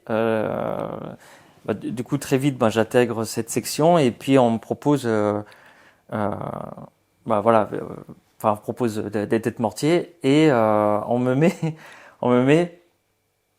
télépointeur mortier. Et donc, du coup, moi, ce que je faisais dans ma spé, c'est que j'orientais les tubes. C'était du 81 mm. Je sais pas si ça existe encore, mais et du coup, moi, Oui, mais c'est en train de. En fait, le mortier de 81, progressivement, il va y en avoir de moins en moins pour le MEPAC. En fait, le MEPAC, c'est le griffon avec Ah oui. un mortier intégré. Ah, ok. Et du coup, le griffon arrive, ça s'ouvre, il y a le mortier qui sort, qui tire. Et forcément, c'est ultra rapide. Donc, c'est moins intéressant de sortir le mortier du camion, de le poser au sol. Et donc, le MEPAC va progressivement remplacer le mortier de 81. Mais après, en montagne, je pense que le mortier de 81 aura toujours de l'intérêt à voir. À voir, ouais. Et du coup, je fais ma formation. Du coup, moi, j'ai orienté les tubes, c'est-à-dire que le tube, lui, il avait un pointeur, et le pointeur, il avait pas de boussole. Et moi, j'étais la boussole. Du coup, je partais à l'avant gauche des tubes, et puis je lançais mon gyro, qui permettait de repérer le nord. Et grâce à ça, j'avais le gisement. Et puis, du coup, je pointais sur le pointeur, donc le tube, et ça donnait le gisement inverse. Ce qui fait que là-bas, ceux qui pointaient, ils mettaient le gisement inverse. Donc moins 3200, c'est ça? Le moins 3200, c'est ça. Et du coup, après, il pouvait orienter son tube. Ok. Donc du coup, j'ai fait ça pendant un moment. C'était pas quelque chose qui me passionnait du tout. Ah, la topographie, je vois vraiment des passionnés. Moi, j'aime bien m'orienter. En fait, moi, ça me plaît les cartes et tout. Par contre, faire des calculs, tour d'horizon, tout ça, c'est moins sympa. Et ça, on voit vraiment des passionnés. La chose que j'aimais, c'était quand on faisait le Seito. Ouais. Donc là, c'était vraiment une sorte de compétition entre mortiers. Et là, fallait aller vite. Et moi, j'aimais bien le côté pression. Donc du coup, fallait vite que je mette mon TPM en place et tout ça. Et là, il y avait une sorte de pression. Fallait vite qu'on se barre. Après, il fallait que je les monte. Je sautais dans la P4 comme ça. J'ai failli tomber derrière. Non, c'était marrant le fait d'être. Ouais, c'est un concours de vitesse de qui tire au bon endroit le plus vite Voilà. avec le mortier. Il y avait, je sais plus comment on appelait ça. Tireur flash, on appelait ça. C'est-à-dire qu'on recevait un ordre, tac, fallait tirer, donc fallait vite sortir et on avait tant de temps pour mettre ça en place. Et ça, ouais, ça j'aimais bien parce qu'il y a une sorte de compétition et puis ça rassemblait le groupe quoi. Et on avait fini, je crois, deuxième ou troisième national il y a une année quoi. On était super fiers quoi. C'était sympa. Et c'était une formation, ouais. Après moi, je suis curieux de tout, j'aime savoir tout. Et donc ça, c'est vraiment ce côté-là, c'était ok. C'est que quand je commençais à tomber dans une sorte de routine, on faisait toujours pareil. Là, je me disais, moi, ça me plaisait plus de faire 3 Seito. Ouais. Bon, à bout d'un moment, t'as fait le truc, quoi. Et ça, j'aimais pas. Et c'est vrai que durant ma carrière, c'était généralement tous les 2-3 ans, il fallait que ça change, quoi. Du coup, ce qui a fait que 2-3 ans après, j'avais signé 3 ans. Moi, j'ai fait tous les contrats, petits contrats. Moi, j'ai fait que ça. Au bout de mes 3 ans, je voulais être auxiliaire sanitaire. Parce que d'un coup, je me suis rendu compte que c'est quelque chose qui me passionnait. On avait fait une formation de secours au combat de niveau 1, fait par un médecin, et ça commençait à se développer. C'était en 2008, 2007, si je me rappelle. Ah oui, Et c'était pas encore obligatoire pour tous les soldats. c'était en cours de... En tout cas, à ce moment-là, Ouais. mes souvenirs, c'était ça. C'était en cours de déploiement. Et il y a un médecin qui nous fait le cours, et là, j'ai fait, mais c'est ça que je veux faire. C'est Génial. trop bien d'intervenir sur les gens. Nanana. Et du coup, je demande à faire Oxane. Mais je le demande d'une manière... je le demande d'une manière un peu... c'est du chantage, en fait. Parce que je dis, je signe si vous m'envoyez sur un stage Oxane. Tu vois, devant le bureau d'un adjudant. Il m'a envoyé chier, mais propre. Tu vois, il m'a envoyé chier. Et le lendemain, j'avais mon stage. Donc, tu vois, il m'a quand même fait il a joué le chef, quoi, l'adjudant. Mais le lendemain, toi, il était réglo, il m'a envoyé au stage. Et ce stage-là d'Oxane, c'est ça qui m'a marqué, c'est que on était, je sais pas combien, très nombreux. Et j'ai dû faire 6e. Et je raconte ça parce que toutes mes années d'école, j'étais nul à l'école. Ça m'intéressait pas. Tout ça, là, rester assis pendant des heures, c'est quelque chose qui d'une, ça m'intéressait pas. Je bossais et j'y arrivais pas. Et du coup, on m'avait collé l'étiquette de cancre, quoi. Il est pas bon, quoi. Et le fait d'avoir terminé 6e sur, je sais pas, peut-être 50, toi, j'étais là, ah ouais, quand même. En fait, tout ce qu'on m'a dit avant, c'est pas vrai. C'est parce que quelque chose me passionne que j'ai réussi à être dans les 6e, quoi. Et pour moi, c'était, ouais, super content, quoi. Oh, bah oui. Les aléas. C'est pas grave. Donc ouais, ça t'a passionné, donc t'as réussi à t'en sortir et à bien te placer. Mais ça c'est intéressant. En fait, il y a pas de mauvais élèves, il y a que des gens à une mauvaise place, quoi. Exactement. C'est vraiment trouver sa voie.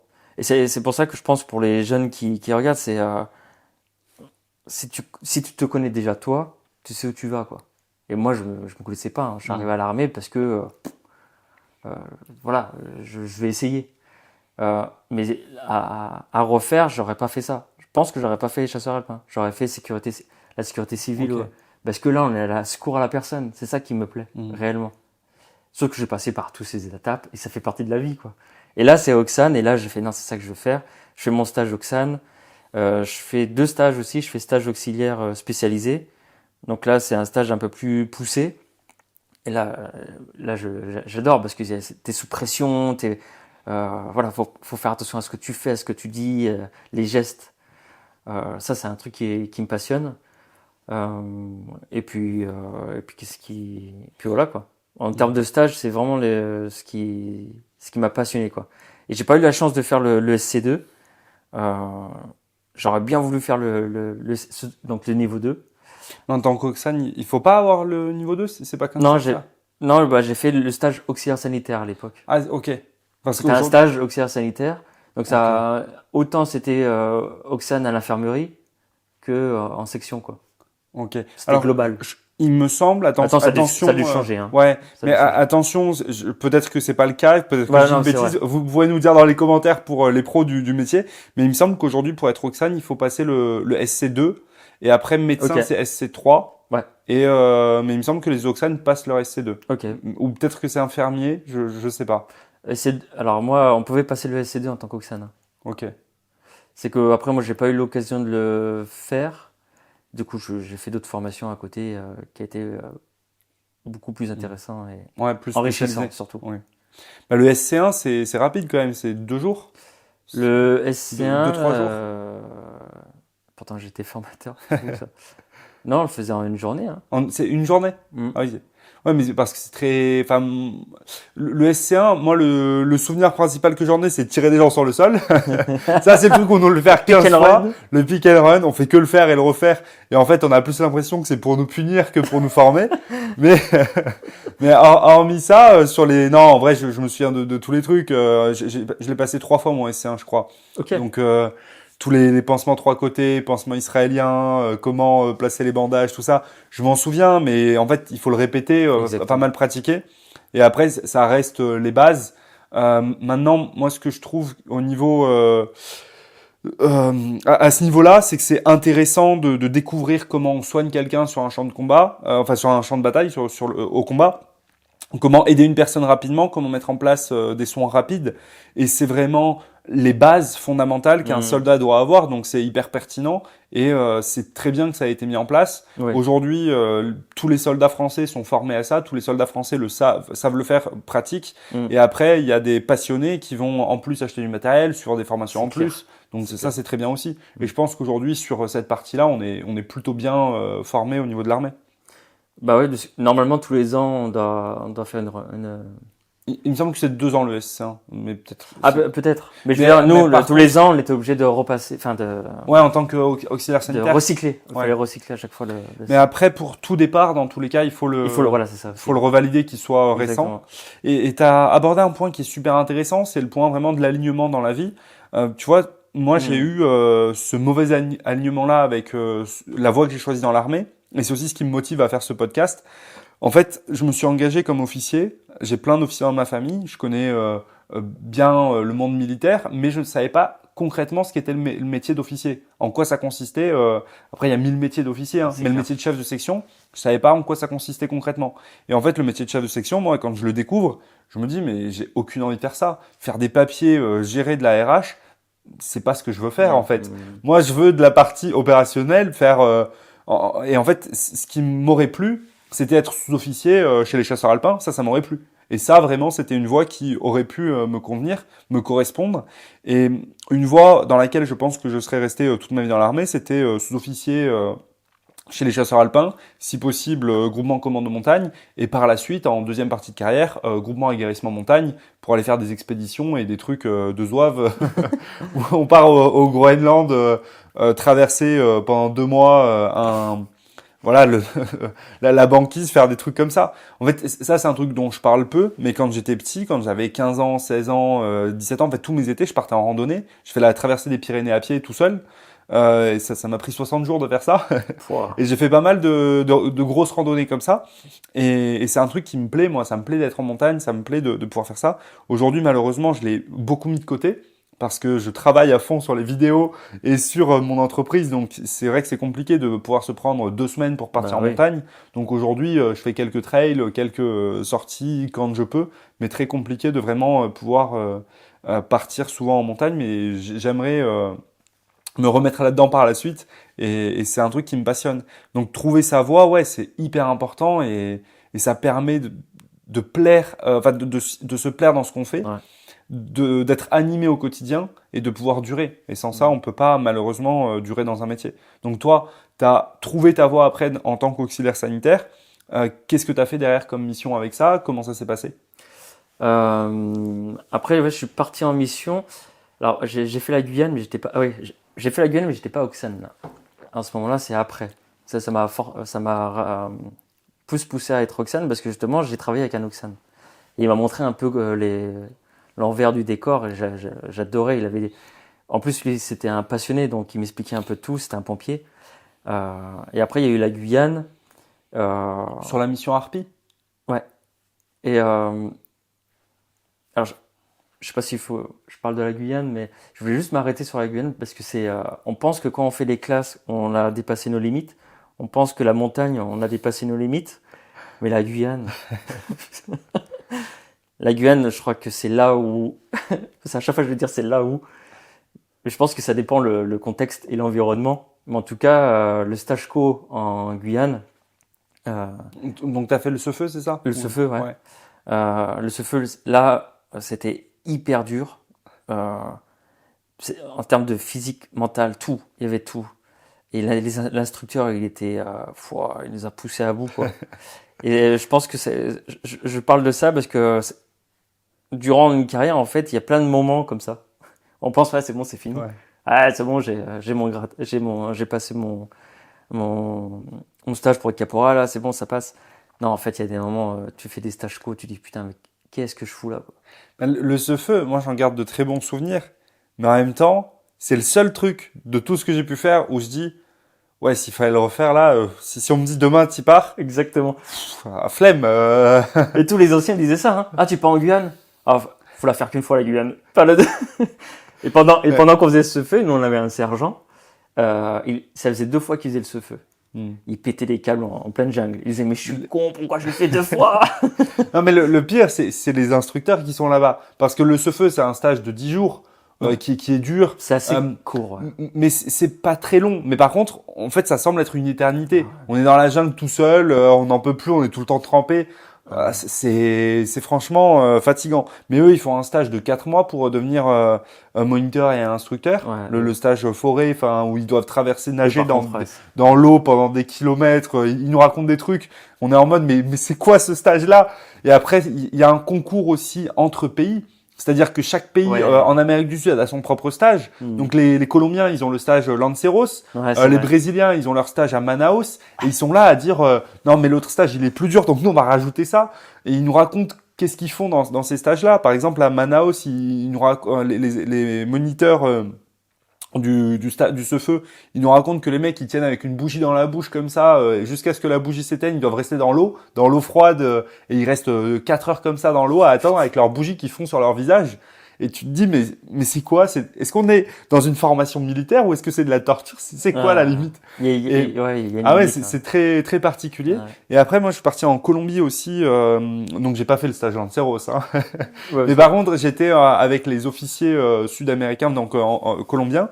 Et j'ai pu discuter avec des gars qui faisaient leur stage, comment ça se passait tout ça. Et quand ils te racontent le stage, donc le stage Lanceros, ça dure 12 semaines, 10-12 semaines, donc c'est un stage qui est plus long. Et c'est un stage que tous les officiers colombiens font. Et en fait, c'est un stage où ils commencent, par exemple, ils vont arriver à 80 kilos. Ils terminent le stage, ils sont à 62, 63 kilos.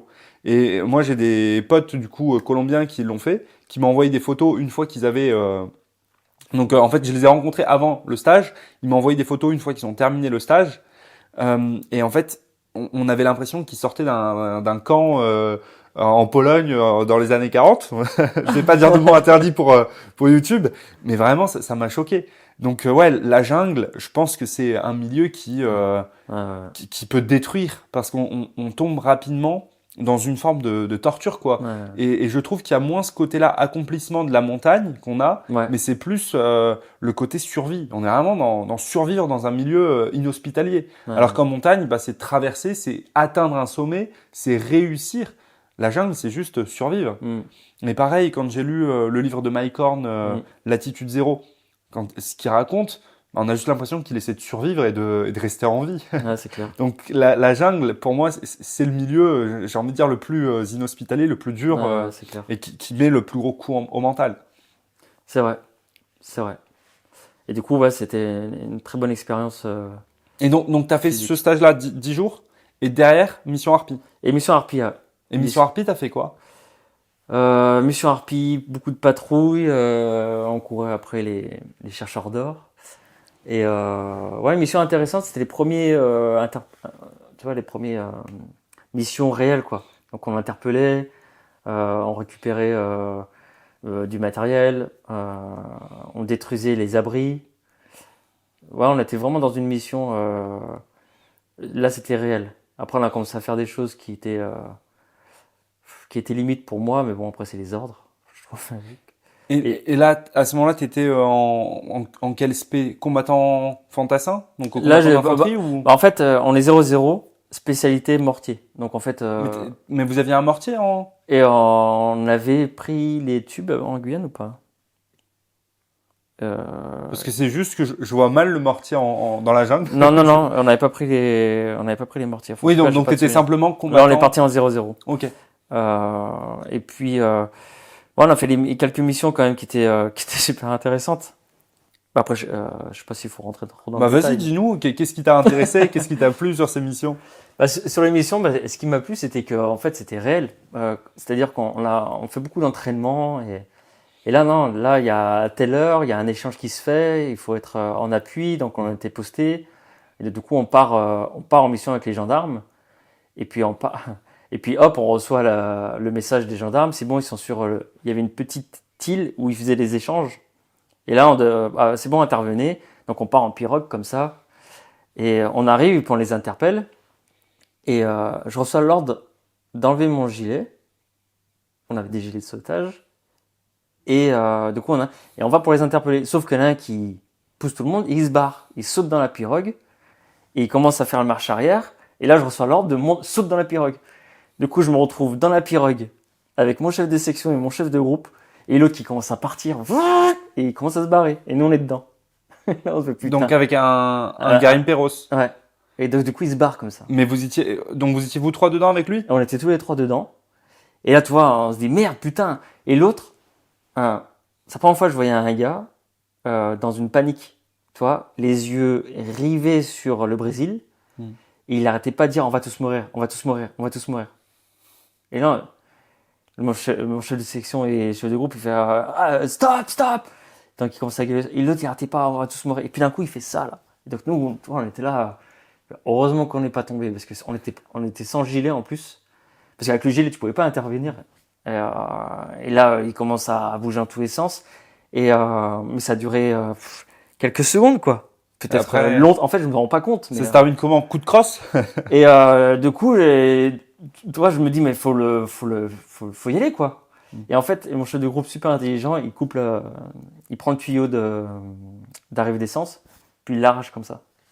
Ah, parce qu'il n'était pas à l'arrière? Non, il était juste à côté de lui, puis vu que ça bougeait, Okay. et puis tac, il arrête, et puis le moteur, hop, ça s'arrête. Le gars, il saute dans l'eau, et il pousse sa pirogue comme ça. Et là, on a fait, putain, le gars, il a pas envie, quoi. Il saute tout de suite dans l'eau, et en fait, nous, ce qui était frustrant, c'est qu'on pouvait pas vraiment faire comme un gendarme. Il fallait le gendarme pour que nous, on intervienne. Ah, vous avez pas le droit de le choper? On avait on avait des règles à ce moment-là, c'est que on pouvait pas tout faire. On peut pas tout faire. Et puis, ils le savaient. C'est pour ça que ils avaient pas forcément peur de nous. Parce que du moment qu'ils étaient pas violents, nous, on n'était pas violents. Pour dire qu'une fois que c'est terminé, on a quand même chopé. Ces gendarmes sont venus. On a récupéré les pirogues. Et pour dire qu'on était dans l'incapacité de faire les choses, c'est que nous, on part, mais on laisse deux gars qui surveillent les pirogues. Je sais pas si je devrais raconter ça, mais bon, je le raconte quand même. C'est quand même assez marrant parce qu'ils sont arrivés, ils étaient peut-être une dizaine ou une vingtaine. Eux, ils avaient beau être armés. Tu vois, ils arrivent comme ça en masse. Les deux gars, ils sont arrivés coup de sommation. Mais les gars, ils ont pas peur là-bas. Ils sont arrivés, non, c'est bon. Pas violent. Ils sont arrivés, ils ont récupéré leur pirogue. Ouais, donc les Garim, en fait, pendant que vous êtes partis, Nous, on est tout le monde, partis, on a laissé deux avec gardes. le Garim Perros que vous avez capturé, Les vous avez gendarmes, ça, laissé, c'était eux qui ont géré, ouais. ouais, vous avez laissé 2 soldats sur place pour surveiller les pirogues que vous aviez capturées. Ouais, Et là, il y a 20 Garim Perros qui arrivent avec d'autres pirogues pour récupérer ces 2 pirogues-là. voilà. C'est ça? Ils sont arrivés, non, pas violent. Et donc, il a dit, t'as beau être armé, tu peux pas, en fait, tu peux ne rien faire. Tu peux pas tirer sur un gars qui est pas armé, tu vois. Bah, en fait, sur le moment, humainement, Humainement, tu peux pas. tu te dis, bon, pourquoi pas, mais tu penses aux conséquences et tu te dis, ah, prison, fin. Prison, ils sont 20. Hmm. Tu fais pas long feu. Bah, si t'as ton chargeur, Bah ça là, le fait, sans- mais après, c'est un massacre, À quoi. ce moment, non, on avait que le pompe là, je crois. Ok. Donc du coup, ouais, fallait aller vite, quand même. Oui. Donc du coup, ouais, on apprend ça et on se dit ah ouais, chaud quoi. Et voilà, c'était les premières sensations d'adrénaline. Là, après, t'es tout content et parce que tu commences à être dans le métier et faire les choses quoi. Hmm. Donc ouais, c'était après, il y en a eu d'autres en Guyane quoi. Ça reste après des petits trucs, mais qui fait partie du jeu et que au final, on s'y prête à ce jeu-là quoi. On a fait une marche de 70 heures. On est parti sur une autonomie de 70 heures. Voilà, enfin, nous, ça allait parce qu'on a l'habitude de marcher, mais on était avec des gendarmes. Ils ont ramassé. Ils ont ramassé parce que ampoule, coup de chaleur, et on a failli perdre un gendarme parce qu'ils n'avaient pas l'habitude de marcher 72 heures. Et du coup, on a cette compétence-là qui fait que nous, ça ne dérangeait pas de marcher dans la boue pendant des heures. Et ouais, c'est une mission super intéressante. On a fait quand même pas mal de choses. Cette Guyane, moi, ça m'a beaucoup marqué sur ce pays en lui-même, quoi. Et puis après, la vie des légionnaires, quoi. Ça, c'est un autre milieu. Hmm. Mais ouais. Et après la Guyane, je fais mon stage SAN. Et après, c'est l'Afghanistan en 2009. Donc c'est vrai que 2005 à 2010, je suis parti 3 fois. Donc on partait assez souvent. C'était trop bien. 4 fois même. Il y a la République Centrafrique. Ouais, je l'ai pas dit ça aussi. Donc après, il y a la République Centrafrique, et après, il y a l'Afghanistan. RCA, ça a été comment ta mission? Mouvementée ou Non, plutôt calme? on a eu de la chance sur ce côté-là, c'était très très calme. Ok. Donc c'est une mission de garde. Ah non, ouais, enfin c'était très calme jusqu'à un moment arrivé, il s'est passé un truc à Gao. Non, c'était très calme et on a eu un coup, justement à Gao, il y a eu des insurgés qui ont attaqué la base de Gao, qui était à son tout début, donc il n'y avait rien. Il y avait juste un bâtiment qu'ils avaient récupéré. Et il y avait des GCP là-bas, des groupes commandos parachutistes. Ils se sont fait attaquer. Et il y avait justement un mécano qui était du 13e bataillon de chasseurs alpins. Donc j'ai croisé en plus il n'y a pas longtemps. Et il nous a raconté un peu ce qui s'était passé là-bas. Ils étaient encerclés par les gars, 14-7 et tout. Hein. Ils étaient encerclés et les GCP, ils étaient isolés, quoi. Sans appui aérien pendant un moment, quoi. Et le mécano en question, il s'est fait dessus, quoi. Il était posté et puis les GCP, ils ont très très bien réagi, très bien orchestré. Voilà, c'était propre. En tout cas, ils ont réussi à avoir aucun blessé. Par contre, de l'autre côté, c'était un massacre. Et nous, du coup, on reçoit l'alerte, on part très vite là-bas. Donc là, ouais, première pression, quoi. Tu te dis, putain, mais on part, on y va, quoi. Qu'est-ce qui va se passer? Il y a eu des tirs et tout ça, et on arrive sur les lieux. Et là, on voit, en fait, tous les impacts de 14-7, parce qu'ils s'en ont pris plein la gueule, quoi. Et tu fais, ah ouais, là, c'est du sérieux. Toi, un jeune de 20 ans, tu regardes des films, tu fais un peu le mariole, tu connais pas trop ce que c'est le réel, quoi. Et là, tu dis, putain, ouais, là, chaud, quoi. Et on reste pendant très longtemps là-bas. Et on est dans un désert. On a 2 bouteilles d'eau, une bouteille pour se laver, une bouteille pour boire. On est très limité en eau, très limité en bouffe. Enfin, on a les rations, quoi. On n'en peut plus en plus à la fin. Ouais, première mission assez dure. En plus, on part avec les mortiers. On fait des trous. Il fait 60 degrés. J'ai des vidéos en plus de tout ça, parce que moi, très vite, je prends la caméra et j'aimais bien filmer et faire des vidéos. Et ouais, là, ça commençait à être du sérieux, là. RCA, ça a été le moment où, ouais, là, on est dedans. Mais par chance, on n'a pas eu de RCA comme certains où il y a vraiment eu ce génocide très particulier, quoi. Enfin ouais, c'était RCA et après bon. Et puis l'Afghanistan tout de suite après. Et puis après l'Afghanistan, là on est dans le sérieux. Là on est dans le métier pur. Moi je me rappellerai de l'avant-mission, toi. Parce que 2008 il y a eu Usbin. Et nous on part en 2009. Psychologiquement on se pose des questions. Est-ce que ça va bien se passer, tout ça quoi. Et enfin moi je sais que je pars pas serein. Je sais pas, j'ai une sorte de me dire putain j'y vais mais j'y vais quoi. J'y vais parce qu'il y a les copains qui y vont. Hein. J'y vais que pour la camaraderie parce qu'on a une section très soudée et j'y vais que pour mes potes. Ouais, t'as la pression de devoir y aller. Mais Ouais. au fond de toi, t'as de la peur de. Ouais, je pense qu'il y a de la peur. Il y a de la peur. Mais moi, c'est bizarre parce que j'avais pas forcément peur de mourir moi, toi. C'était plus, je voulais pas que un camarade se fasse toucher. J'avais ça comme, j'étais Oxane. Ouais. Et c'était focus. Je voulais pas qu'un gars revienne décédé, quoi. Toi, j'avais ça en tête. J'avais que ça en tête. Et pourquoi est-ce que t'avais ça en tête? T'avais peur de pas bien faire ton travail? Ouais. Peur, ouais. Peur de mal faire. Ok. Ouais. Peur d'être responsable, qu'un truc se passe mal? Peur que je fasse mal le geste, que, toi, le truc que j'arrive pas à sauver mon pote, quoi. Donc il y avait cette pression assez présente. Et du coup on arrive là-bas et ce qui m'a marqué c'est quand tu prends l'avion et que tu croises ceux qui sortent là. Même pas je trouve ça bête mais même pas on a échangé avec eux parce que eux ils avaient toutes les compétences déjà de comment ils fonctionnaient, de qu'est-ce qui Vous avez pas eu plusieurs jours en commun Non, sur on les a juste croisés, on a juste une formation faite par les Américains. Ok. Sur les IED et tout ça, enfin c'était très protocole.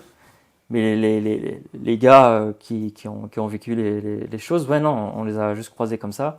Et tu vois le regard, tu vois, ils étaient épuisés les gars. Et là tu dis putain on y va quoi.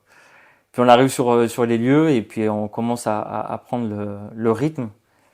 Puis tout de suite on est dans le bain, hein, parce qu'après on a eu les premiers tics. Enfin nous on a eu de la chance parce qu'on était à Nijrab donc. Ok. T'étais à Nijrab. Ouais. Ok. Donc vous atterrissez à Kaboul. Kaboul, Derrière 3 jours. 3 jours à Kaboul, sur la base internationale. Ouais. Et après, vous partez barre. à Nijrab. Ok. Et nous, enfin moi je dis, je veux dire moi j'ai de la chance d'être à Nijrab. Parce qu'à Tagab c'était une autre ambiance. Et puis après ouais non moi ce qui m'a plus marqué en fait c'est parce que je rejoins un peu, j'ai fait une interview d'un psychologue là, coach. C'est vrai qu'on est conditionné par le groupe. Et là, on peut vraiment voir psychologiquement. Je suis passé de peur à c'est bon, je suis dans le groupe, je suis armé. En face, ils vont rien faire quoi. Après, il est arrivé le premier mort, le premier blessé. Et là, psychiquement, il se passe un truc. De la haine, toi, de la haine, de colère, envie de se venger, envie d'aller plus loin. Tu utilises ton arme. T'as les l'IED qui explosent devant toi. Et tu dis putain mais c'est qui ces gens-là toi? Il y a vraiment cette ambiance de haine où on a envie d'en finir avec eux quoi. Et on fait des choses, enfin en tout cas moi c'est des choses qui expliquent un peu aussi sur quoi j'ai développé mon stress post-tro, c'est que on fait des choses qui ne me correspondaient pas, toi. Moi je parle beaucoup de blessure morale. C'est le fait d'avoir fait des choses qui est contraire à mes valeurs, toi. Moi, je suis là pour aider les gens. Je suis là pour soigner, toi. Et peu importe qui c'était. C'est pour ça la sécurité civile, ça me plaisait bien, toi. Peu importe qui c'était. Toi, moi, utiliser une arme et l'utiliser face à quelqu'un, toi, c'était pas mon truc. Ça, c'est peu importe ce qu'il y a en face, toi. Tu me fais penser au gars dans le film Tu ne tueras point. Ouais, bah ça avec m'a le trop gars parlé. qui veut jeter son arme et juste soigner les gens, amis, ennemis.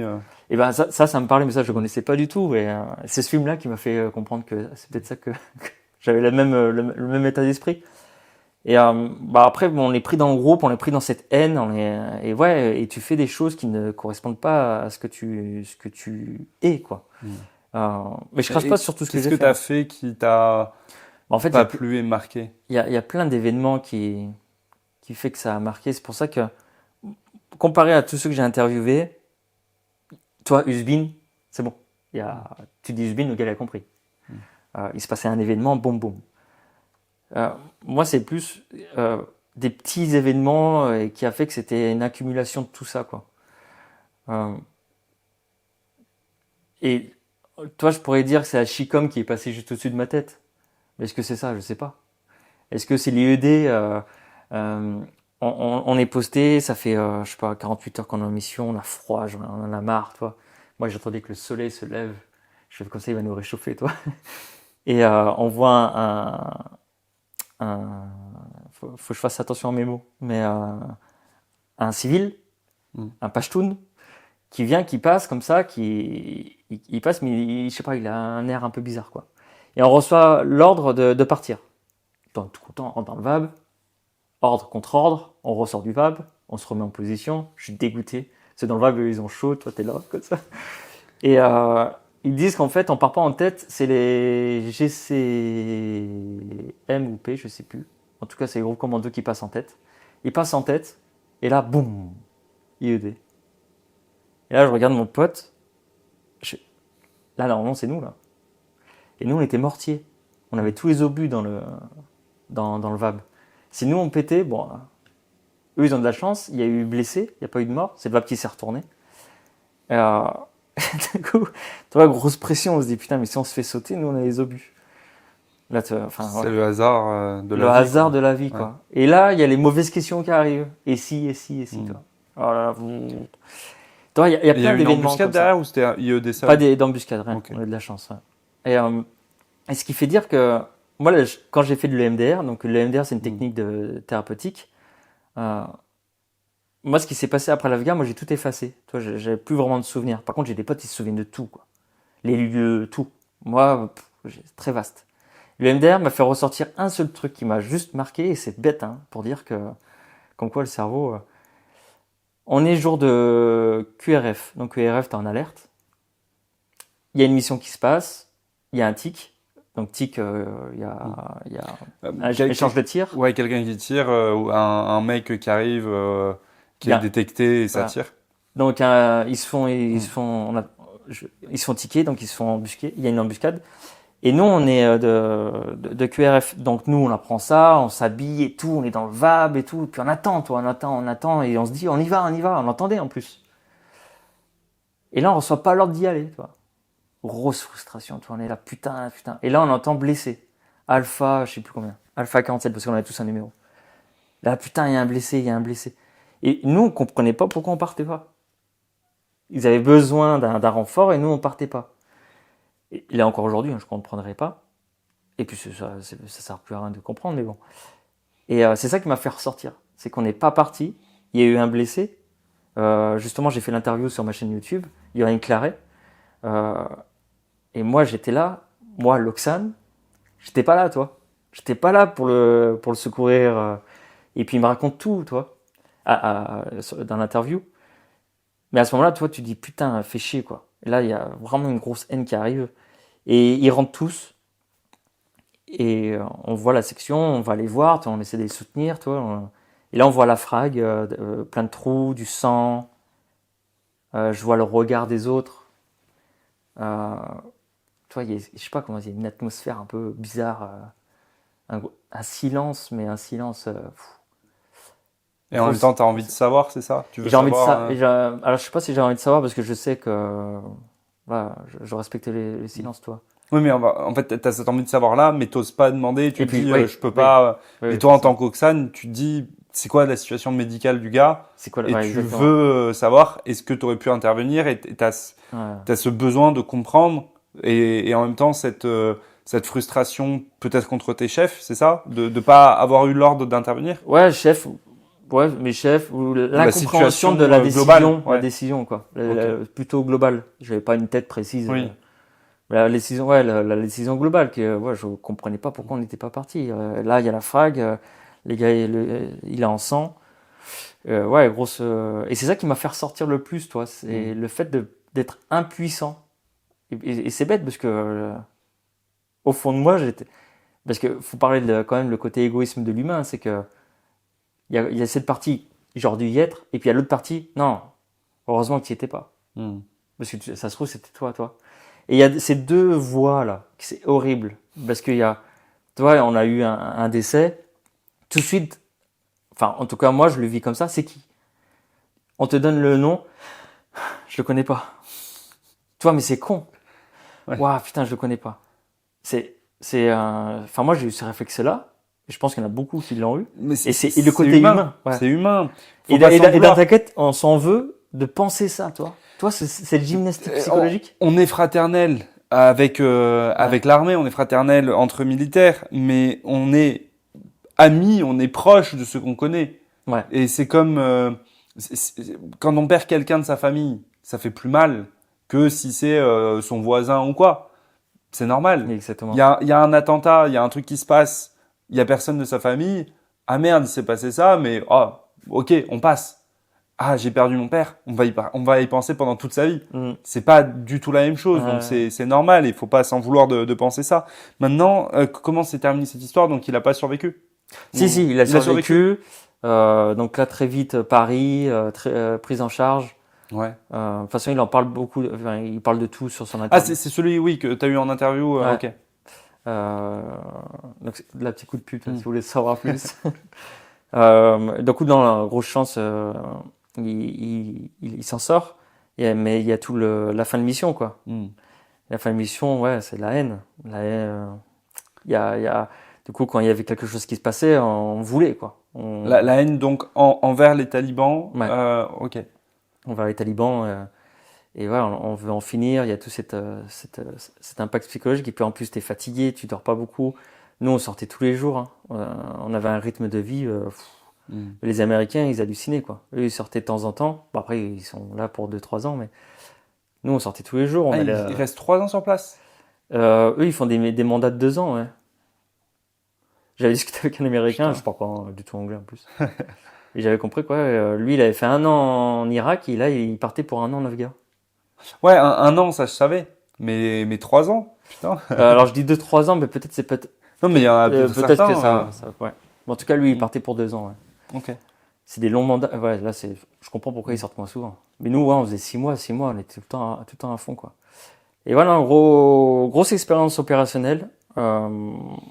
Là, je ressors de là, je switch, je mets ça de côté, je me disais, oh, c'est bon, c'était cool. Mais après, une fois que tu as vécu toute cette adrénaline, et tu retournes à un rythme de vie de bataillon, donc des stages, des trucs, là, la vie est différent, il y a un goût différent, quoi. Je pars après au Tchad. Et là, il se passe plein de trucs parce qu'en plus, ma femme tombe enceinte. Du coup, ma fille naît. Et une semaine après, je pars au Tchad. Donc un moment assez particulier. Mais psychologiquement, je pars au Tchad, mais avec une autre énergie. Parce que tous mes mandats, moi j'avais ma caméra, j'adorais avoir ma caméra. Je faisais chier tout le monde avec ça, et puis je faisais mes petites vidéos, j'étais content. Mais là, j'ai plus envie de caméra, comme si tout était fade. Je pars en mission, je suis quand même content de partir en mission parce que j'aimais ça. J'aimais découvrir des pays, j'aimais ça. Et après, on fait un mandat de chasse, c'est très calme. Mais il y a un moment, il faut partir, toi. Et moi, j'étais avec des médecins. J'adorais travailler avec eux parce qu'on soignait les habitants et moi, c'est un truc qui me plaisait, ça. J'ai découvert des Africains rustiques, mais vraiment, j'ai découvert un autre peuple. C'est vraiment un peuple très très fort. Il y avait un gamin, il avait le doigt infecté, il lui manquait un bout de phalange, il pleurait pas, le gamin. Toi? Et quand je vois mes enfants, ils tombent, ils sont malades, toi. Tu dis, ouais, là-bas, ça passe, toi. Puis plein de choses qui arrivent comme ça au Tchad, une petite fille brûlée à 80%. Donc tu fais les soins, et la fille, elle pleure pas, toi. Et là, c'est très, très... voilà, on a pas mal en Afrique, toi.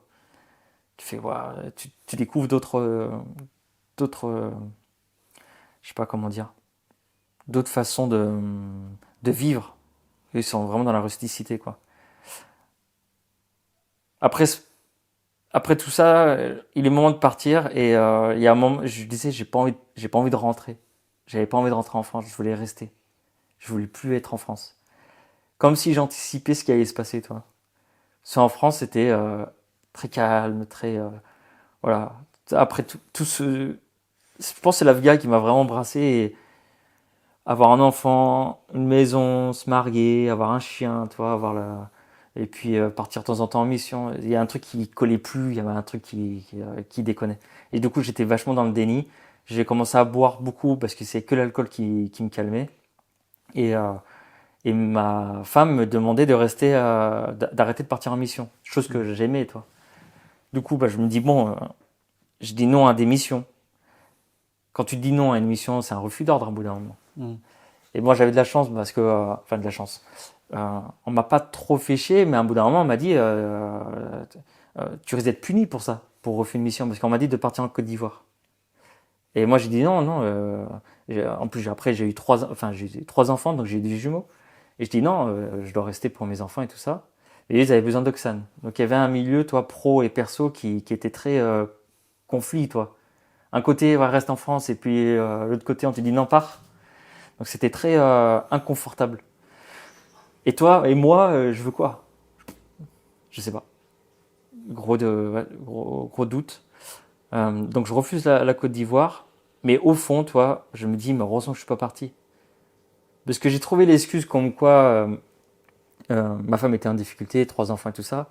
Mais au fond, je disais non parce que il y a un truc qui allait pas parce que j'ai des copains qui partaient en cacahuète, tu vois, entre l'alcool, drogue et tout ça. Celui qui était blessé, pareil, psychologiquement, il a vrillé. Et toi, tu dis, bah, attends, il vrille et moi, je vrille pas. Bah non, ça va, ça passe. Et en fait, j'ignorais complètement. Mon binôme qui était avec moi lors de l'IED, il a eu des soucis de santé, il est tombé dans l'alcoolisme. Et moi, j'ai pas pu l'aider. Tu vois, je pouvais pas aller l'aider alors que j'étais Oxane, toi. Je voulais pas voir, en fait, comment il était. Je cachais tout ça. Non, je restais dans l'armée et voilà, je fais ma mission. Ouais. Et jusqu'au jour, on me dit, faut que tu ailles voir un psy. Et moi, je dis non, mais. Et qui te dit ça? Ma femme. Ta femme? Ouais. Ma femme, je dis femme, on n'était pas mariés, mais ma femme me dit, faut que tu ailles voir un psy. Nanana. Moi, je le prends pas trop au sérieux. Sauf qu'à bout d'un moment, je me dis, il y a un truc qui déconne. Et puis en 2016, 2017, je commence à aller voir un psychologue. Et là, on me dit, ah, tu fais des crises d'angoisse. Crise d'angoisse. Je sais pas ce que c'est. Je me rends compte que je connais pas d'émotions, en fait. J'ai ignoré toutes mes émotions. À l'armée, il n'y a pas d'émotions. Quand tu es devant quand t'es devant des gens, tu montres pas tes émotions. C'est comme un CRS où tu es là, tu dois rester neutre, même parfois un peu agressif. Fais pas chier, t'approches pas, quoi.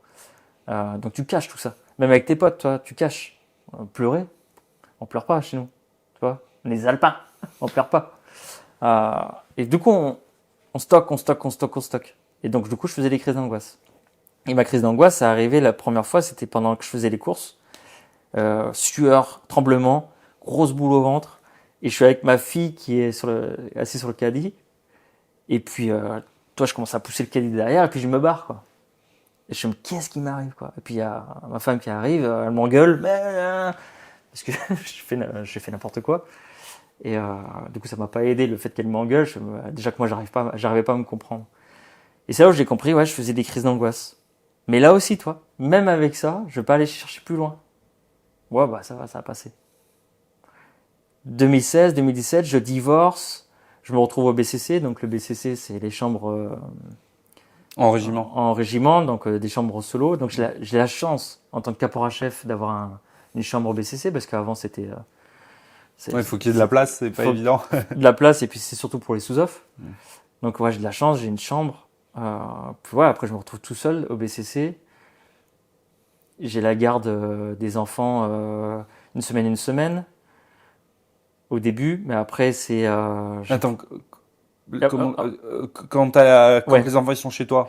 Non, Du au coup. début, c'était une semaine, on se partage la maison. Ah, vous échangez la maison. On échangeait la maison. Putain. Après, on a arrêté. D'accord. On a arrêté et là, j'ai décidé qu'elle prenne la garde. Parce que moi, Ok.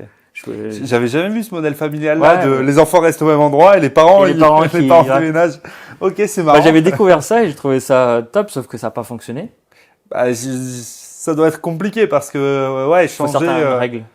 Ouais, en fait, Mm. c'était pour moi, je cherchais le confort des enfants et les enfants changer d'appartement ou de Ouais. maison, c'était eux, toi, ils avaient leur cocon, c'est juste les parents qui changeaient. Je me suis dit que c'était peut-être une méthode, mais bon, ça n'a pas fonctionné. Et puis après, j'ai dit bon bah, je décide de pas prendre la garde. Toujours, toi, boulot, boulot, parce que le travail, moi, ça, je me sentais bien. J'étais bien dans l'hyperactivité pour ne pas penser. Plus l'alcool et plus le sport extrême. Donc c'est bon, je me retrouvais bien là-dedans.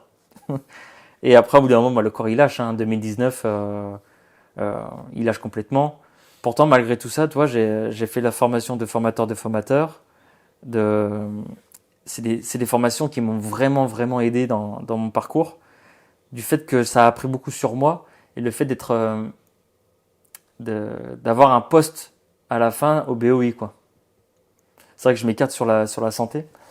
Mais ouais, non, c'était... en tout cas, psychologiquement, c'est un truc qui m'a beaucoup marqué. Mais malgré ça, on réussit quand même à faire des choses et,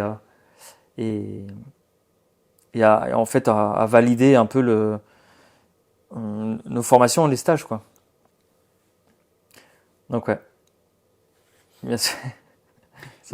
Et donc à ce moment-là, comment est-ce que tu le découvres? Comment est-ce que tu comprends que toi, ça va vraiment pas, ton corps commence à lâcher, alcoolisme, pas mal de petits soucis, mais c'est quoi vraiment ton déclencheur qui te permet de comprendre que en fait, ce que tu as depuis toutes ces années-là, c'est un syndrome post-traumatique? Bah, il y en a beaucoup qui parlent de déclencheur. Du jour au lendemain, boum, le truc qui... Moi, j'ai pas forcément de déclencheur. Ça a été le corps qui lâche petit à petit jusqu'à 2019. Où je me dis, mais je vais où là? Je suis là, j'ai un rythme, je fais 6 entraînements par semaine, je fais du crossfit. Après le week-end, des fois, je me mets des murges parce que je me retrouve tout seul au BCC.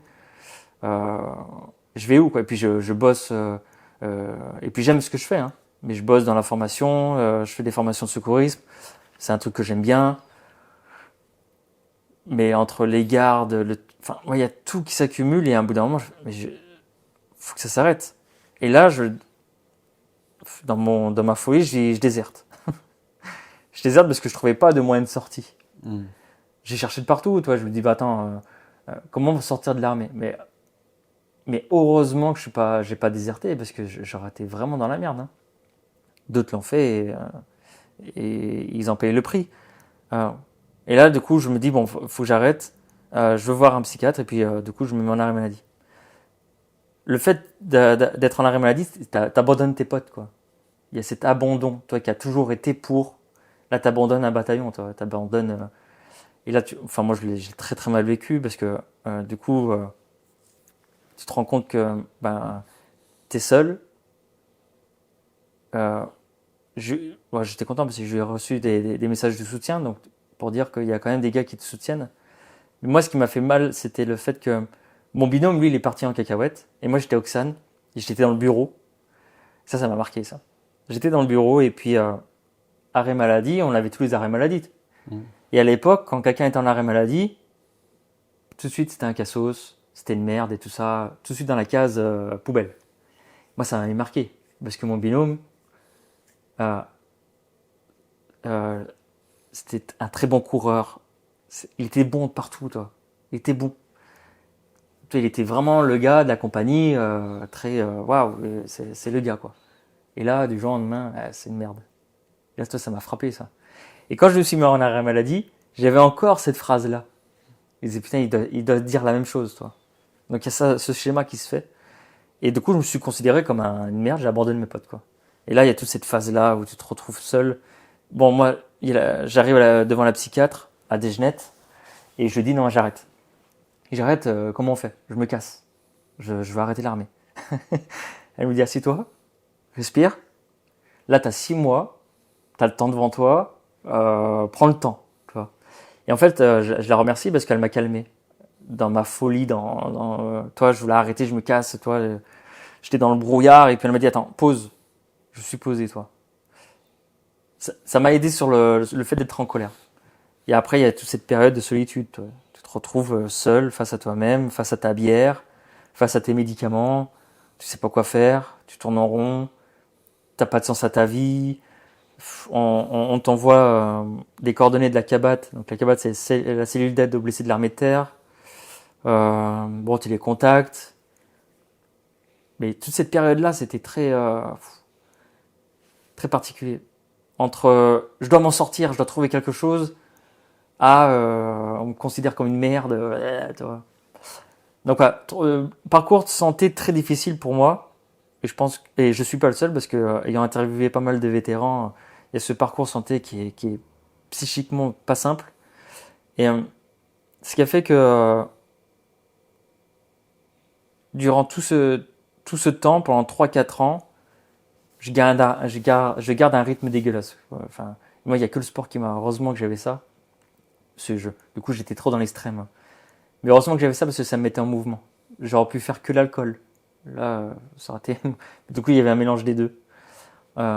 Et ces 3 années, pour 4 années que j'ai perdu, parce qu'en fait, tous les 6 mois, j'allais voir ma psychiatre et tous les 6 mois, comment ça va? Ça va, oui, ça, je pourrais dire oui ou non, toi, non, on me donne des médicaments et oui, et sans plus, toi. On m'a jamais parlé de l'EMDR, du TCC, alors je parlais chinois, mais on m'a jamais parlé d'autres pratiques thérapeutiques.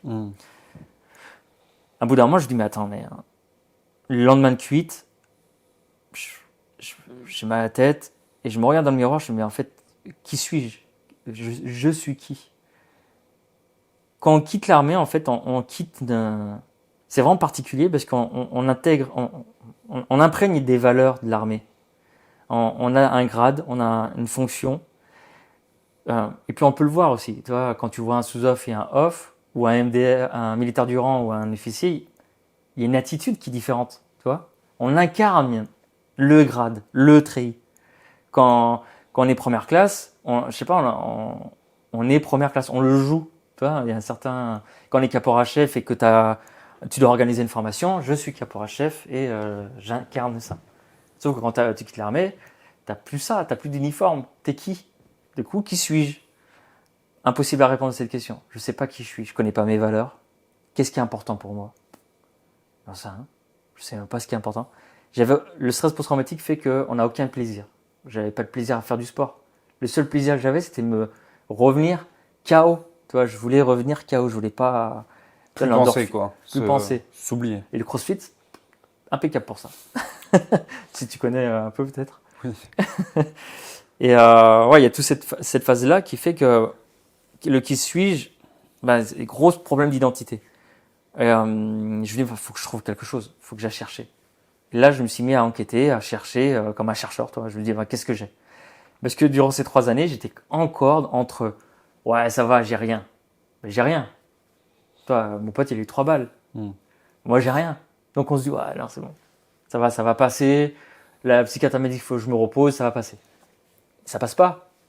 Ça passe pas, je fais toujours les mêmes habitudes de merde, là, mal manger, mal dormir, enfin, ce rythme un peu dégueulasse. Mais est-ce que tu avais des images, parce que syndrome post-traumatique, on le voit souvent dans les films, Ouais. en mode, il y a des images qui reviennent, et c'est par exemple le gars qui d'un coup il entend un bruit fort et il va être accaparé par ce bruit-là, il va revivre ce qu'il a pu vivre en Afghanistan ou autre. Est-ce que toi tu as vécu ça? J'ai vécu ça. Alors moi, c'était pas forcément des images, mais il y a beaucoup de personnes qui parlent de ça, le fait d'avoir des images. Moi, c'est au niveau de la sensation et du bruit. C'était le bruit. Comme toi, tout à l'heure, il y a ton chauffe-eau, je sais pas quoi, qui s'est allumé. Tout de suite, toi, on est dans l'hypervigilance. Donc chaque bruit, il est considéré comme une menace, toi.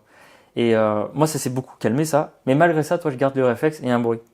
Mais peu importe le bruit, toi, je vais avoir ce fameux hop, hop, hop.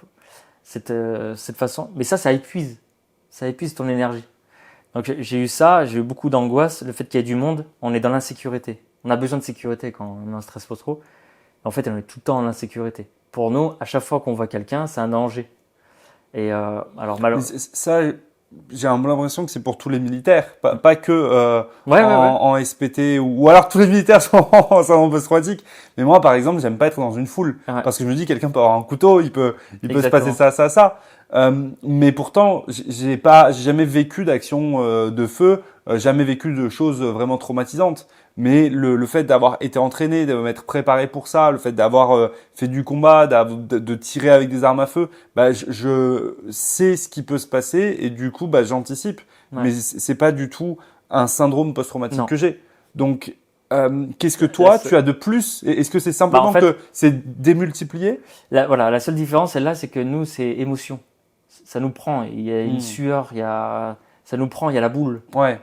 La respiration qui, tu vois, il va se passer un truc. C'est comme s'il va se passer un truc. Oui, t'as la peur qui arrive et t'as de l'adrénaline qui va être produite et du coup tu vois, il y a vraiment, et c'est pour ça que maintenant, et je te rejoins là-dessus, c'est que, bah, du coup, je suis un peu comme toi, j'anticipe, mais sans que ça rentre dans l'émotionnel. Oui, aujourd'hui, t'as réussi à t'en défaire et t'es revenu à un niveau normal.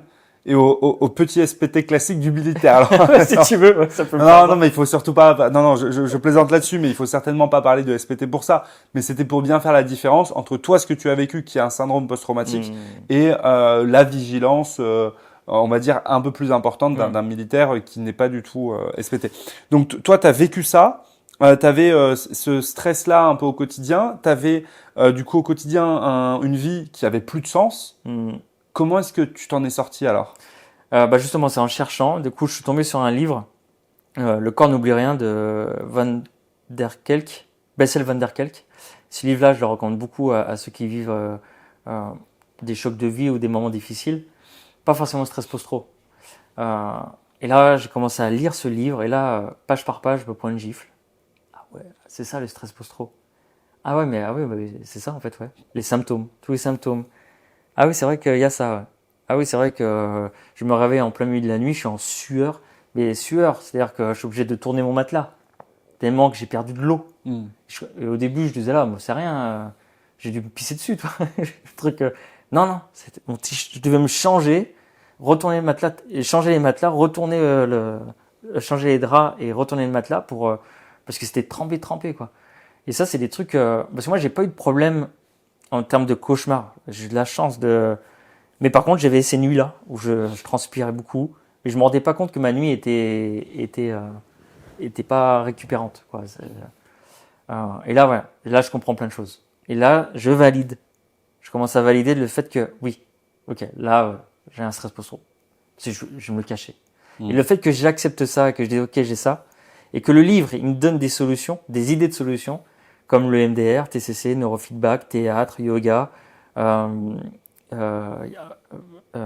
thérapie à exposition. Enfin, il y a plein de choses qui existent. Du coaching. Et là, je fais, bon, bah, c'est quoi le truc qui marche pour lui? Le MDR. Et là, je pars, mais en mode, je vais faire 20 séances, parce qu'on a 20 séances gratuites quand on est en arrêt maladie. Je vais faire mes 20 séances de MDR. Point. Je pars là-dessus. Et heureusement, je pars sur une sorte de mission que je me donne à moi-même. Et première séance, rien. Deuxième séance, rien. C'est bon, ça marche pas. Mais je me suis engagé à faire les 20. Donc je continue. Troisième, toujours rien. Putain, vas-y, c'est pas grave, je continue. Et là, la quatrième, voilà, grosse décharge. Parce que en fait, quand on fait de l'EMDR, faut être prêt à revivre. Et quand je fais de l'EMDR, donc c'est une technique avec les yeux là, moi ça me paraissait un peu débile, toi. Je me dis, c'est encore un truc de sorcier. Mais en fait, non, tu revis. Et c'est là où ce qui est intéressant, c'est que je revivais, j'étais dans le VAB, et tu revis tout, hein. Bon, pour ceux qui l'ont vécu, c'est le poids de l'arme sur les. Bah, tu sais, quand t'es dans le VAB, là, t'as une sorte de poids, là. Bah, t'as le gilet plus ton fusil qui est plaqué. Qui est plaqué, ouais. Puis t'as un poids tout le temps même quand tu marches, t'as un poids ici. Et ce poids-là, il s'appuie, toi, tu sens, et puis j'avais chaud. On était dans le VAB et je revis tout. Et je me revois dans le VAB, en train de se regarder et entendre, on est en train de se faire tiquer et voilà, il y a Alpha, je sais plus quel numéro, est touché et toi t'es là, c'est quand qu'on part, quoi. Et la séance, je ressors, je suis trempé. Toi, tellement que j'ai pleuré. Et du coup, toi tu sors, t'es là, tu baisses la tête parce que j'avais toujours le fait que non, faut pas que je pleure, toi. Est-ce que t'es content de ce que t'as pu faire dans l'armée, ton parcours? moi, je dis à chaque fois, je suis super content d'avoir vécu un stress post-trau. C'est con, hein. Mais du coup, je choque pas mal de monde quand je dis ça, parce que grâce à ça, j'ai compris pas mal de choses. Moi qui, depuis tout petit, je suis toujours en train d'observer les gens, d'analyser, d'essayer de comprendre pourquoi lui il fait ça et lui il fait différemment, pourtant c'est la même chose. Tu vois, moi, il y a des choses comme ça que j'ai essayé de comprendre depuis tout petit. Et ça, en fait, ça m'a appris beaucoup sur l'humain, sur qui on est vraiment. Je suis moins en colère parce que quand il y a des comportements un peu, tu vois, il y a des comportements, des fois tu te dis, mais pourquoi il réagit comme ça? Bah, je sais maintenant, parce que on a touché ses valeurs à lui. Peut-être que il a un vécu déjà dans son passé, il veut pas le revivre. Tu vois, il y a plein de choses qui jouent, quoi. Et pour moi, j'ai appris qu'il n'y a pas de mal et de bien. Pour moi, tu deviens quelqu'un de mal par rapport à ton expérience qui a été mal vécue. Ou tu deviens quelqu'un de bien parce que tu as vécu des bonnes expériences et que tu veux le partager. Mais tu peux devenir le mal. Moi, je suis passé de bien, pensant que j'étais le bien, à quelqu'un de haineux, colère, vouloir tuer, toi. Toi, il y a un moment dans ton cerveau, tu dis, mais attends, j'ai pas envie de faire ça pourtant. Moi, je suis Oxane, toi. Il y a un dérèglement. À retrouver du bien. Et en fait, par rapport à qui tu es, comment tu te sens, si tu te sens mal, tu apportes du mal. Si tu te sens bien, tu vas apporter du bien, toi. Et si tu prends pas en compte ta santé mentale, ta santé psychique, physique, euh, bah naturellement, tu vas aller dans le mal sans le vouloir. Si tu dors mal, bah du coup, t'es aigri, tu vas insulter quelqu'un dans la rue. Le gars, tu vas l'énerver, et du coup, il est énervé parce qu'il s'est fait insulter, qu'il va alors du coup s'en prendre à ses enfants. Tu vois, tout le cheminement. À côté, par contre, à côté, tu dis un compliment à un gars. Putain, j'ai eu un compliment. Le gars, il est bien, et ben qu'est-ce qu'il va faire? Il va distribuer du bien, tu vois. Pour te dire que mon fils, il a cassé une antenne d'une voiture. Toi, je suis énervé parce qu'on joue au ballon et au lieu de tirer sur moi, il tire sur la voiture. Bref, toi, ça m'énerve. Je fais quoi? J'ai l'antenne dans les mains. Première réaction, quelqu'un m'a vu ou pas? Bon, personne ne m'a vu. Qu'est-ce que je fais? Je me casse. Je remets l'antenne comme ça, à l'arrache comme ça, et puis je me casse. Ou je le signale. Et je pars, je suis énervé, je fais, putain, ça va me coûter encore un bras, ce truc. Parce que pour moi, tout coûte cher. Et vas-y, je joue l'honnêteté, parce que je me suis promis que je jouerais l'honnêteté jusqu'à la fin. Bah, j'ai mis un post-it, j'ai mis mon numéro de téléphone, désolé, j'ai cassé votre antenne. Il m'a envoyé un message, mais surpris que toi, je joue la carte de l'honnêteté. Et puis du coup, je l'ai fait un virement de 130 balles. Toi, ça m'a coûté 130 balles le coup du ballon. Mais putain, comment j'étais bien. En fait, je me suis senti bien d'être honnête avec moi-même, avec les autres. Et cette personne dans la voiture, elle a dit, putain, il y a des gens honnêtes. Ça existe. À son tour, peut-être que ça honnête. Tu vois le truc? Et puis c'est un jeu de domino, toi. Et puis ça propage le bien, toi. Donc moi, c'est ça qui m'a aidé, en fait. Dans cette carrière militaire, j'ai appris tout ça. J'ai appris plein de choses. J'ai appris à te rencontrer, toi. Il y a plein de choses. Si j'étais pas parti à l'armée, je serais pas venu là. J'ai fait plein de rencontres extraordinaires. Donc ouais, maintenant, je suis plutôt... tu m'aurais interviewé il y a 5 ans, j'aurais pas du tout dit ça, tu vois. Mais ça m'a beaucoup apporté. C'est une bonne expérience, en tout cas, en termes surtout physique, mental. Moi, ça, c'est le truc que je retiens de l'armée. Et puis derrière, c'est quand même... on dit que c'est une grande famille, oui et non, hein, parce qu'il y en a qui ne le vivent pas comme ça. Euh, Ça dépend qui tu rencontres à l'armée, mais en tout cas, quand tu rencontres les bonnes personnes et qu'il y a vraiment ce lien qui se fait. Moi, je sais que tous les ans, on essaie de se voir, nous, la section de l'Afghanistan, de se voir sur un barbecue. Bon, maintenant, ça se transforme à la compagnie. Il y a des gens maintenant, il y a des gens de la compagnie qui viennent, des anciens, toi. Et ça fait plaisir toujours de revoir des anciens. Il y a toujours cette peur de reparler du passé, mais bon, ça fait partie du jeu, mais on fait partie d'un groupe, et nous, la première compagnie du 13e bataillon de chasseurs alpins, nous, c'est le cygne, c'est le loup, toi. Donc il y a cet effet de meute qui se fait, qui est très fort. On le perd dans le civil, j'ai l'impression. J'ai pas encore connu bien le civil parce que je suis encore en congé, mais il y a toujours cette peur de est-ce qu'on va retrouver ça un jour. Et je pense que il faut oublier cette peur, c'est plutôt faut créer cette meute. C'est à toi de créer la meute de demain, toi, la meute du civil. Et j'ai discuté avec certains vétérans, ils disaient je suis arrivé dans le civil, il y avait rien. Ils se parlaient pas entre eux, ils faisaient jamais de sortie bowling, jamais, toi. Ils faisaient pas de journée cohésion, tu vois. On fait des journées cohésion. Là, dans le civil, il n'y a pas. Et c'est lui qui l'a instauré, ça. Venez, samedi, tac, pas le choix, on vient. Et là, ça crée du lien social de ah bah ouais, je te connaissais pas comme ça. Je te connaissais que par le boulot.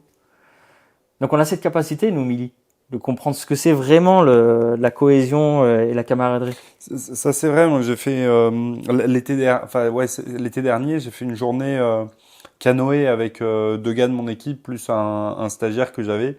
On est parti faire du canoë, donc c'était sympa. Et après l'année dernière, j'avais organisé un petit barbecue aussi avec quelques personnes. Dans le monde de l'entrepreneuriat, ça se fait plutôt bien. Ouais. Après, ça dépend vraiment des endroits. Les entreprises, quand elles ont du budget, elles font souvent des team building, Ouais, c'est tout vrai, ça. c'est vrai. Et ça, c'est important de le faire aussi. Mais c'est vrai qu'il faut qu'il y ait les budgets. Et c'est quand il y a les budgets qu'on le fait. Ouais, c'est Donc clair. c'est pas toujours évident. Dans l'armée, l'avantage, c'est que c'est les impôts. Donc le budget, il est toujours là. Et donc ça permet toujours de le faire. Et moi aujourd'hui, j'aimerais bien pouvoir faire ça plus régulièrement, mais je travaille à distance avec les personnes avec lesquelles je bosse, donc c'est pas du tout évident. Il y a des personnes qui sont même pas en France ou Ah oui. pas en Europe, donc pas toujours simple de pouvoir rassembler les Ouais, personnes c'est vrai. pour le faire. Mais c'est vrai que c'est cool de pouvoir avoir cette cohésion d'équipe, et dans l'armée, ça c'est une vraie force Ouais, c'est clair. qu'il y a. Ah ouais, je sais pas si tu l'as vécu, ça, le fait d'être dans le dur et tu sais, tu as le regard du pote.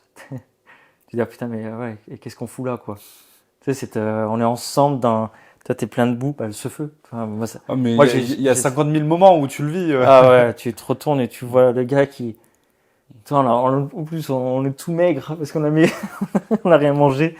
Et ouais, ce regard, toi, assez particulier qui. Alors au feu, j'ai pas souffert moi du manque de nourriture. En vrai, j'avais cette peur-là, et j'ai fait un truc, je l'avais déjà raconté dans une vidéo, mais c'est que en fait, j'avais peur qu'ils nous fouillent. Je me suis dit, je vais pas emporter de la nourriture. oui. Et surtout, en fait, pour les officiers, souvent ils ont tendance à nous fouiller, à être encore plus durs, parce que c'est les Saint-Cyriens, faut être plus dur qu'avec les militaires durant classiques. Donc je me suis dit, ils vont nous fouiller, je peux pas emporter de la bouffe. Donc qu'est-ce que j'ai fait? J'ai pris de la whey coco, donc de la poudre whey coco, que j'ai mise dans un sachet plastique. Et en fait, j'avais ça de whey. Non. Donc il devait y avoir genre 300 grammes de whey. Et en fait, j'ai fait passer ça pour du talc. Je me suis dit, s'il me fouille, bah c'est du talc. Et s'il me dit, mais vraiment c'est du talc, je m'en prends, je m'en mets sur les pieds. Et je dis, bah oui, regardez, mon adjudant, c'est du talc. Ah, trop En fort. fait, ils nous ont jamais fouillé. Le truc, c'est que cette whey, je l'ai quasiment pas utilisée. Donc j'ai porté, enfin après c'est 300 grammes, mais bon, je l'ai quasiment pas utilisée. Parce que on avait vraiment de quoi manger, on avait une ration par jour. Ouais. Et en fait, avec la chaleur et tout, on n'avait pas si faim que ça. Donc la ration par jour quotidienne, on Ouais, mangeait ça passait. tout, c'était largement Ouais. suffisant. Mais t'avais Et fait les 3 jours de survie après. Ouais. alors nous, on avait le Covid, donc c'était un peu Ah. différent. Parce que avec le Covid, il y a eu plein de trucs qui sont passés, mais en fait, on devait aller passer un test Covid à la fin de la survie, pour pouvoir prendre notre avion un jour plus tard. Donc en gros, on a fait 2 jours de survie ouais. au lieu de 3. Ok. Sur les 2 jours de survie, on a crevé la dalle. Après, on a quand même mangé du poisson. On a mangé 4 poissons comme ça. Ah oui, trop Parce qu'il y bien. avait des vrais pêcheurs dans notre équipe, mais des mecs qui pêchent vraiment. Genre pas le petit pêcheur du dimanche, non, Ah des bah, vrais nous, pêcheurs. on avait le pêcheur du dimanche, malheureusement. Ouais. Non, mais c'est chaud de pêcher. Hein, Ah ouais, non, c'est clair. Mais ils savaient vraiment quoi faire. Ils ont tendu 15 lignes à 2. Ils savaient vraiment où les placer, comment le faire, quoi mettre comme appât. Mais même avec leur technique, on a eu que 4 poissons. Et après, on a eu un petit sachet de riz parce qu'on avait tué un serpent, je crois, et on l'a échangé contre... moi, j'étais le seul à dire non, mais on le mange le serpent. Et personne voulait. Donc, on a eu ça de riz, quoi. Bon, on a eu du coup une petite portion de riz. On a mangé riz plus poisson. Et après, on a mangé du palmier. Beaucoup de palmiers. On a battu tous les palmiers qui passaient par là C'est clair. pour manger le cœur de palmier. Ouais. T'as un truc qui fait 20 mètres de haut. Tu manges ça. Ah ouais, c'est clair. Tu te dis niveau écologie, c'est pas trop ça, mais bon, t'en as rien à faire, t'as juste faim. Et en fait, après, on arrête la survie. Enfin, c'est la fin de la survie. On fait le raid final. Et sur le raid final, à un moment, on va sur le pont pour sauter du pont. Oui. J'ai pas trop compris à quoi ça servait, ça. Enfin, T'as sauté du pont? Ok. Je l'ai pas fait. ok, bah le pont, il a 8 mètres de haut. Enfin, moi, je saute depuis que je suis petit dans les calanques, mais j'ai vu personne qui a eu peur. Mais en fait, ils ont repris ça des Lanceros. Mais les Lanceros, ils sautent à 20 mètres de haut, les yeux bandés. C'est pas exactement pareil que de sauter du pont à 6 mètres de haut, où tu Les vois. yeux bandés? Ouais. Putain, Ouais, faut on bien le voit dans sauter, les là. vidéos. Bah après, il y a des mecs en bas qui attendent. Ouais, mais bon, quand tu te loupes tu sais, il suffit que tu te loupes un petit peu. Ouais, bon. Tu te prends un petit. Mais du coup, ils ont repris ça pour faire pareil, je pense. Hein, après, je sais pas, je suis pas instructeur. On attend d'avoir le chef Lopez sur le podcast Ah, un jour. Et du coup, on va sur le pont, on va dans une petite camionnette passer notre test Covid, donc se prendre les couvillons dans le nez, et puis après on va sauter du pont et on continue. ok. Et en fait, 2 jours après, on était dans l'avion pour rentrer en France. Ah ouais, Et carrément. il fallait que le test PCR soit fait 72 heures avant. Donc en fait, ils ont un peu changé le programme pour ça, pour qu'on puisse bien le faire. Eh ben, voilà, d'accord. Voilà, la gestion du Covid dans l'armée, Ah non, ça doit être. ça a été particulier par moment. Mais c'est vrai que les 3 jours de survie, on apprend beaucoup là. Moi, j'ai découvert la fin, hein. La vraie fin. C'est pas la fin, j'ai loupé un repas. Moi, franchement, ça m'a Ah ouais, ça pas. t'a En pas- fait, j'ai fait plein de randonnées où je mangeais pas grand-chose. J'ai Ah fait ouais, une t'avais déjà, randonnée. c'était. En fait, je suis parti à 15 ans. J'ai dit à mes parents, bon, je pars en randonnée une semaine. Je pars avec rien à manger. Je vais survivre. Mes parents, ils m'ont regardé, ils m'ont dit, quand est-ce que tu vas arrêter avec tes conneries? Excellent. En fait, j'ai regardé tout le temps des vidéos de Mike Horn, de Ah Bear oui. Grylls, tout ça, Ils et je ont veux dire fasciné. pareil. Donc, je suis parti. J'ai fait 2 jours et demi. Voilà, j'ai pas fait la semaine. Non, mais j'avais le ventre, j'en pouvais plus. En fait, j'ai cherché des trucs, il y avait rien. Et franchement, c'est compliqué j'étais parti en, alors pas en Dordogne, mais vers la Sainte-Baume, je sais plus exactement où, mais il y a rien l'été dans ces coins-là. Franchement, il y a quelques fruits de temps en temps et il y a rien à manger. Ouais. J'ai cherché des racines et tout, comme non, vraiment à ne pas reproduire. Hein. Et derrière mes randonnées, je les ai toutes faites avec de la nourriture ou avec de l'argent pour acheter ce qu'il me fallait. Mais du coup, la fin, j'avais déjà fait des expériences Donc t'avais déjà connu la de fin. tester, oui. Donc c'est pas ça qui m'a choqué. Non, moi, ce qui m'a choqué au feu, c'était plus les gens qui sont amorphes. Et j'ai été choqué de voir ça. Des gens qui n'arrivent plus à rien faire. Qui en fait, ils ont plus d'énergie. Et ils sont là, ils coupent ouais. du bois. Et ils sont au ralenti complet. C'est clair. Et moi, j'étais là à monter des radeaux. Je disais, allez les gars, faut monter les radeaux, faut se dépêcher. On a plus que une après-midi pour tout faire, pour être bien noté. Et moi, j'étais à fond. J'étais vraiment à fond. Et Non, mais je sais pas. C'est l'habitude ou après les gens gèrent ouais, c'était différemment. quelqu'un de très hyperactif, enfin Ouais. interactif quoi. Non, mais c'est vrai que moi ça me fait rire parce que le corps des palmiers, les 3 jours de survie avec un pote en couple comme ça, on se fait chier. Hein. Putain, les deux là, et le truc qui tombe à moitié parce qu'il est dans les algues et là, on continue, toi, mais pendant longtemps. Hein. Je crois peut-être qu'on a mis 1 heure, je sais pas, mais et là boum, on a accès. Qu'est-ce qu'on fait? On se regarde comme ça, on fait. On le partage avec la section ou et là, toi, c'est là où je te dis, ça m'a marqué la fin. Ouais. Parce que la fin, une fois que t'as faim, toi, la section, c'est bien la section, mais t'as faim. Dès on était tous les deux, on a fait, vas-y, on s'en fout. Et là, on a mangé le cœur de palmier à tous les deux. Et quelques heures après, c'est qui les connards là qui ont coupé le palmier, ils en ont pas donné et tout. Et nous, on était là. Oh, je sais pas, c'est vraiment des salauds. Hein. Il y a plein de trucs comme ça. Et c'est vrai qu'on était en ralenti. Moi, je suis perdu aussi. Alors, le coup du perdu, c'est que je vais chercher, je sais plus pourquoi je pars. Je vais chercher, je sais plus quoi, Alors, pour cueillir. Moi, je suis parti. Et je me suis gouré. Je me suis dit, en fait, j'avais appris toutes les plantes et tout qu'il y avait en Guyane avant de partir. Mais j'adore moi la survie, ce genre de choses. Donc j'avais tout appris par cœur, tous les livres, reconnaître tout ça. Et donc je suis parti. J'ai fait genre 2 heures de marche dans la forêt, puis 2 heures retour. J'ai marché partout. Après moi, je me perds pas. Je me suis jamais perdu. J'ai un très bon sens de l'orientation, donc je peux marcher vraiment droit et revenir. Et au Sauveux, c'était moi qui faisais la topographie pour donc du coup, sur t'avais toutes les ta marches. cartographie. Ouais. Non, en survie, on n'avait rien. On n'avait rien du Ah, tout. mais t'avais déjà On avait la machette. Mais après, me repérer et savoir d'où je viens, voir les arbres, les traces que j'ai laissées, tout ça, j'arrive. Donc, je marche 2 heures dans un sens, 2 heures dans l'autre. Le seul truc qui m'a perturbé, c'est que à l'aller, il y avait pas d'eau et au retour, il y avait de l'eau parce qu'il y avait la marée. Ça monte Et vite. ça, je m'y attendais pas du tout. En fait, on était dans une zone où il y avait, en gros, l'endroit où ils nous ont dit de construire, ça sortait à ça de l'eau, quoi. Et tout autour, c'était marécageux. Et du coup, je pars chercher à manger. Je n'ai rien trouvé. D'accord, Et après, je reviens mais en fait, la Guyane, il y a plein d'endroits où il y a des trucs à manger, mais les zones de survie sur lesquelles ils nous mettent, c'est déjà tout souvent, ravagé. il y a rien. Et en Oui. fait, t'as beau connaître, être l'expert de survie, tu peux rien faire. Parce que c'est déjà ravagé par l'autre stage d'avant. Ouais. Y a Et plus c'est pas rien. des zones assez enfoncées, quoi. Ouais, C'est ouais. trop proche de la civilisation, abîmée. Et bon. Ouais, mais c'était une grosse expérience. Mais c'est vrai que moi, l'armée, ça reste une bonne expérience. Et Et puis ouais, voilà, hein, mais c'est vrai que la Guyane, il y a tellement à dire. J'ai plein de souvenirs qui arrivent comme ça. Le fait que je sois perdu, parce que moi je voulais pareil, j'avais trop faim. Et je pars tout seul et je fais une boucle, chose qu'il faut pas faire. Je fais une boucle, mais du coup je fais une boucle. Mais Ouais. tu vois, je fais une sorte... Et je pars en pensant que j'étais là. Hmm. Mais je pars là. Enfin, je sais pas si tu arrives à comprendre. Oui, ouais, il faut faire aller-retour. Et du coup, j'ai suivi le rive en pensant que j'étais de l'autre côté. Et puis je marche. Puis du coup, je me rends compte, merde, putain, mais je suis trompé. Du coup, je fais demi-tour, mais je doute tout le long. Non, Ouais. je me suis pas paumé.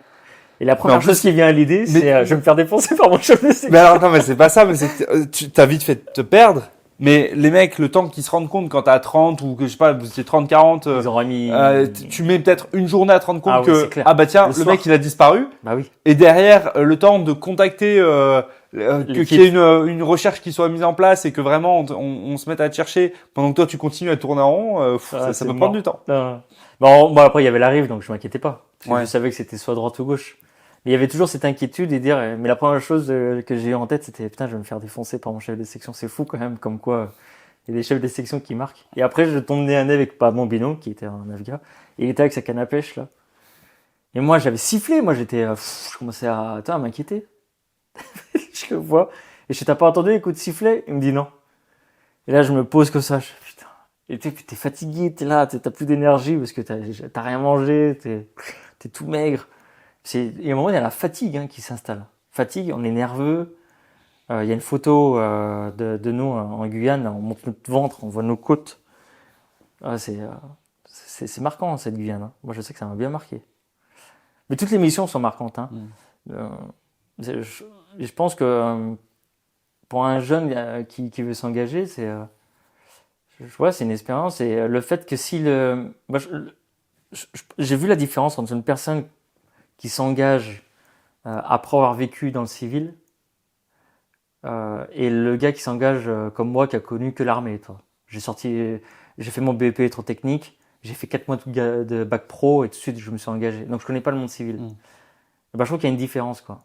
Et si on devrait s'engager, je pense qu'il faudrait d'abord avoir une expérience civile pour avoir pour avoir cette expérience.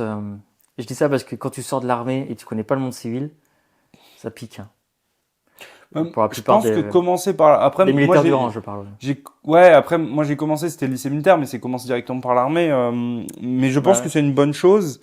Maintenant, il faut derrière soit être capable de voir que il existe d'autres choses et qu'on peut se reconvertir, soit avoir des personnes pour nous aider. Mais aujourd'hui sur ça, l'armée accompagne beaucoup mieux. Et il y a défense mobilité et pas mal de choses qui existent pour la reconversion. Et donc toi aujourd'hui, donc t'accompagnes des militaires du rang sous-officiers à travailler leur reconversion et réussir à trouver un travail dans la vie civile ou créer leur entreprise, créer leur activité. Moi c'est du coaching. Donc j'ai été formé sur le coaching pro et du coup je les accompagne dans leur parcours santé. L'idée c'est ça, c'est de leur apporter tout ce que moi j'ai pas eu déjà. Et faire vraiment le travail que j'ai fait pendant ces 6 années-là pour leur faire gagner des années, quoi.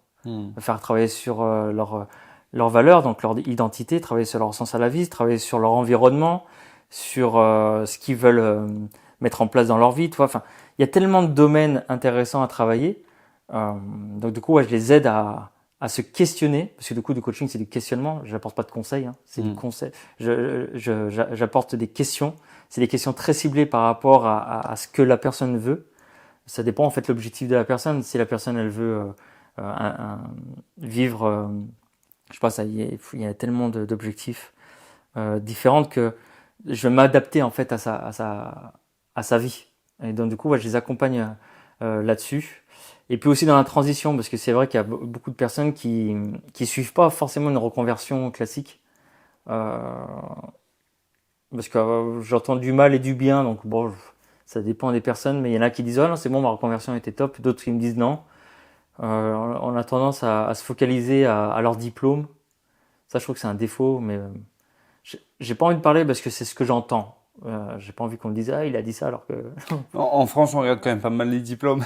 Et bon. Mais voilà, tu vois, moi j'arrête l'armée, j'ai BEP électrotechnique, on m'a proposé électricien, tu vois. Mais c'est plus du tout ça que je veux faire. Ouais. Alors que le coaching va t'apporter à se dire qu'est-ce qui est important pour toi. Bah, ce qui est important pour moi, c'est la famille. Ah, ok, donc tu veux un métier qui reste local. Déjà, ça t'enlève pas mal de. Et toi, puis on va questionner dans ce que tu aimais faire à l'armée. Qu'est-ce que tu aimais faire à l'armée? Bah, il y avait, je sais pas moi. Tirer Bah, sur des gens. Ah, bon. tirer sur les gens. Bon, bah, on va faire flic. Non, je rigole. Mais du coup, tu arrives petit à petit à découvrir quand même. C'est vrai que ça, j'adorais ça. J'adorais faire de la formation. Moi, je sais que ça, c'est un truc que j'ai découvert, que j'adore faire de la formation. J'adore voir les gens évoluer, de passer un point A à un point Z. C'est pour ça que le coaching, j'adore. De voir un gars qui prend des décisions, qui arrive à avancer dans sa vie, moi, ça me, trop bien. Et c'est à partir de ça, quoi, j'aime ça, je veux être ça. Du coup, quel métier répond à ça? C'est beaucoup plus facile. Ouais. Et Oui, c'est tu plus prends une logique, décision. mais c'est pas la voie classique qu'on C'est peut pas la voie adopter. classique, quoi. On est là, on est perdu dans notre bon, j'ai envie de faire quoi? J'ai envie de faire quoi? T'es dans l'envie présent, sans vraiment prendre tous les paramètres à côté, quoi. Mais ça, c'est souvent ce que je dis pour choisir son métier dans l'armée, parce que choisir son métier dans l'armée, c'est la même chose. Bah ouais. Et en c'est fait, vrai. ce que je dis, c'est reviens à qu'est-ce que tu aimes faire au quotidien, et qu'est-ce qui compte pour toi, quelle garnison, parce que les gens se posent pas cette question-là, ils disent je vais être para, mais ils veulent rester près de leur famille qui est dans le nord, bah ça marche pas. Donc en fait, il y a toutes ces questions-là à se poser pour arriver vrai. au bon choix. Mathieu, on a pu voir ton parcours de vie, voir ta Merci à toi. reconversion. Merci beaucoup pour tous tes conseils. Est-ce que tu as un dernier conseil à partager à tous ceux qui nous écoutent, nous regardent?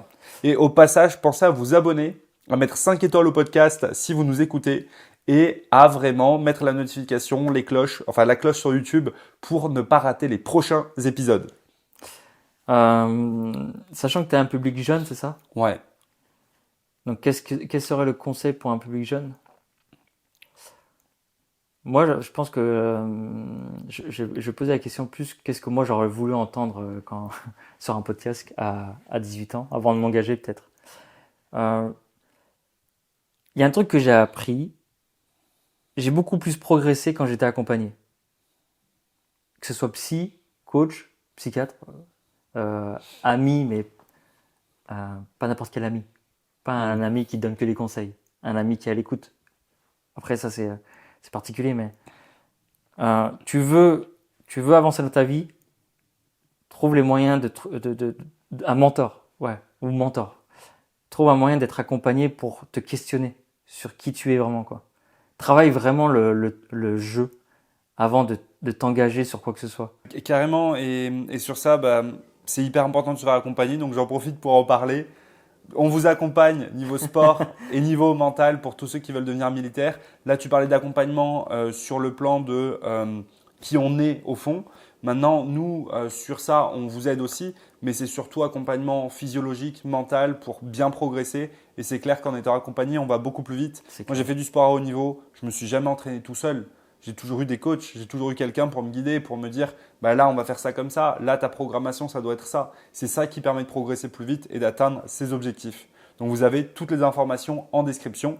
Merci beaucoup Mathieu pour ce podcast. Ça m'a fait super plaisir de te recevoir. Moi aussi. Vous avez le lien de la chaîne YouTube de toute façon, on va la mettre en collaboration. Mais vous avez les infos de Mathieu en description. Donc, allez voir ça. Merci pour cet épisode. Retrouvez-nous la semaine prochaine pour une prochaine vidéo. Force!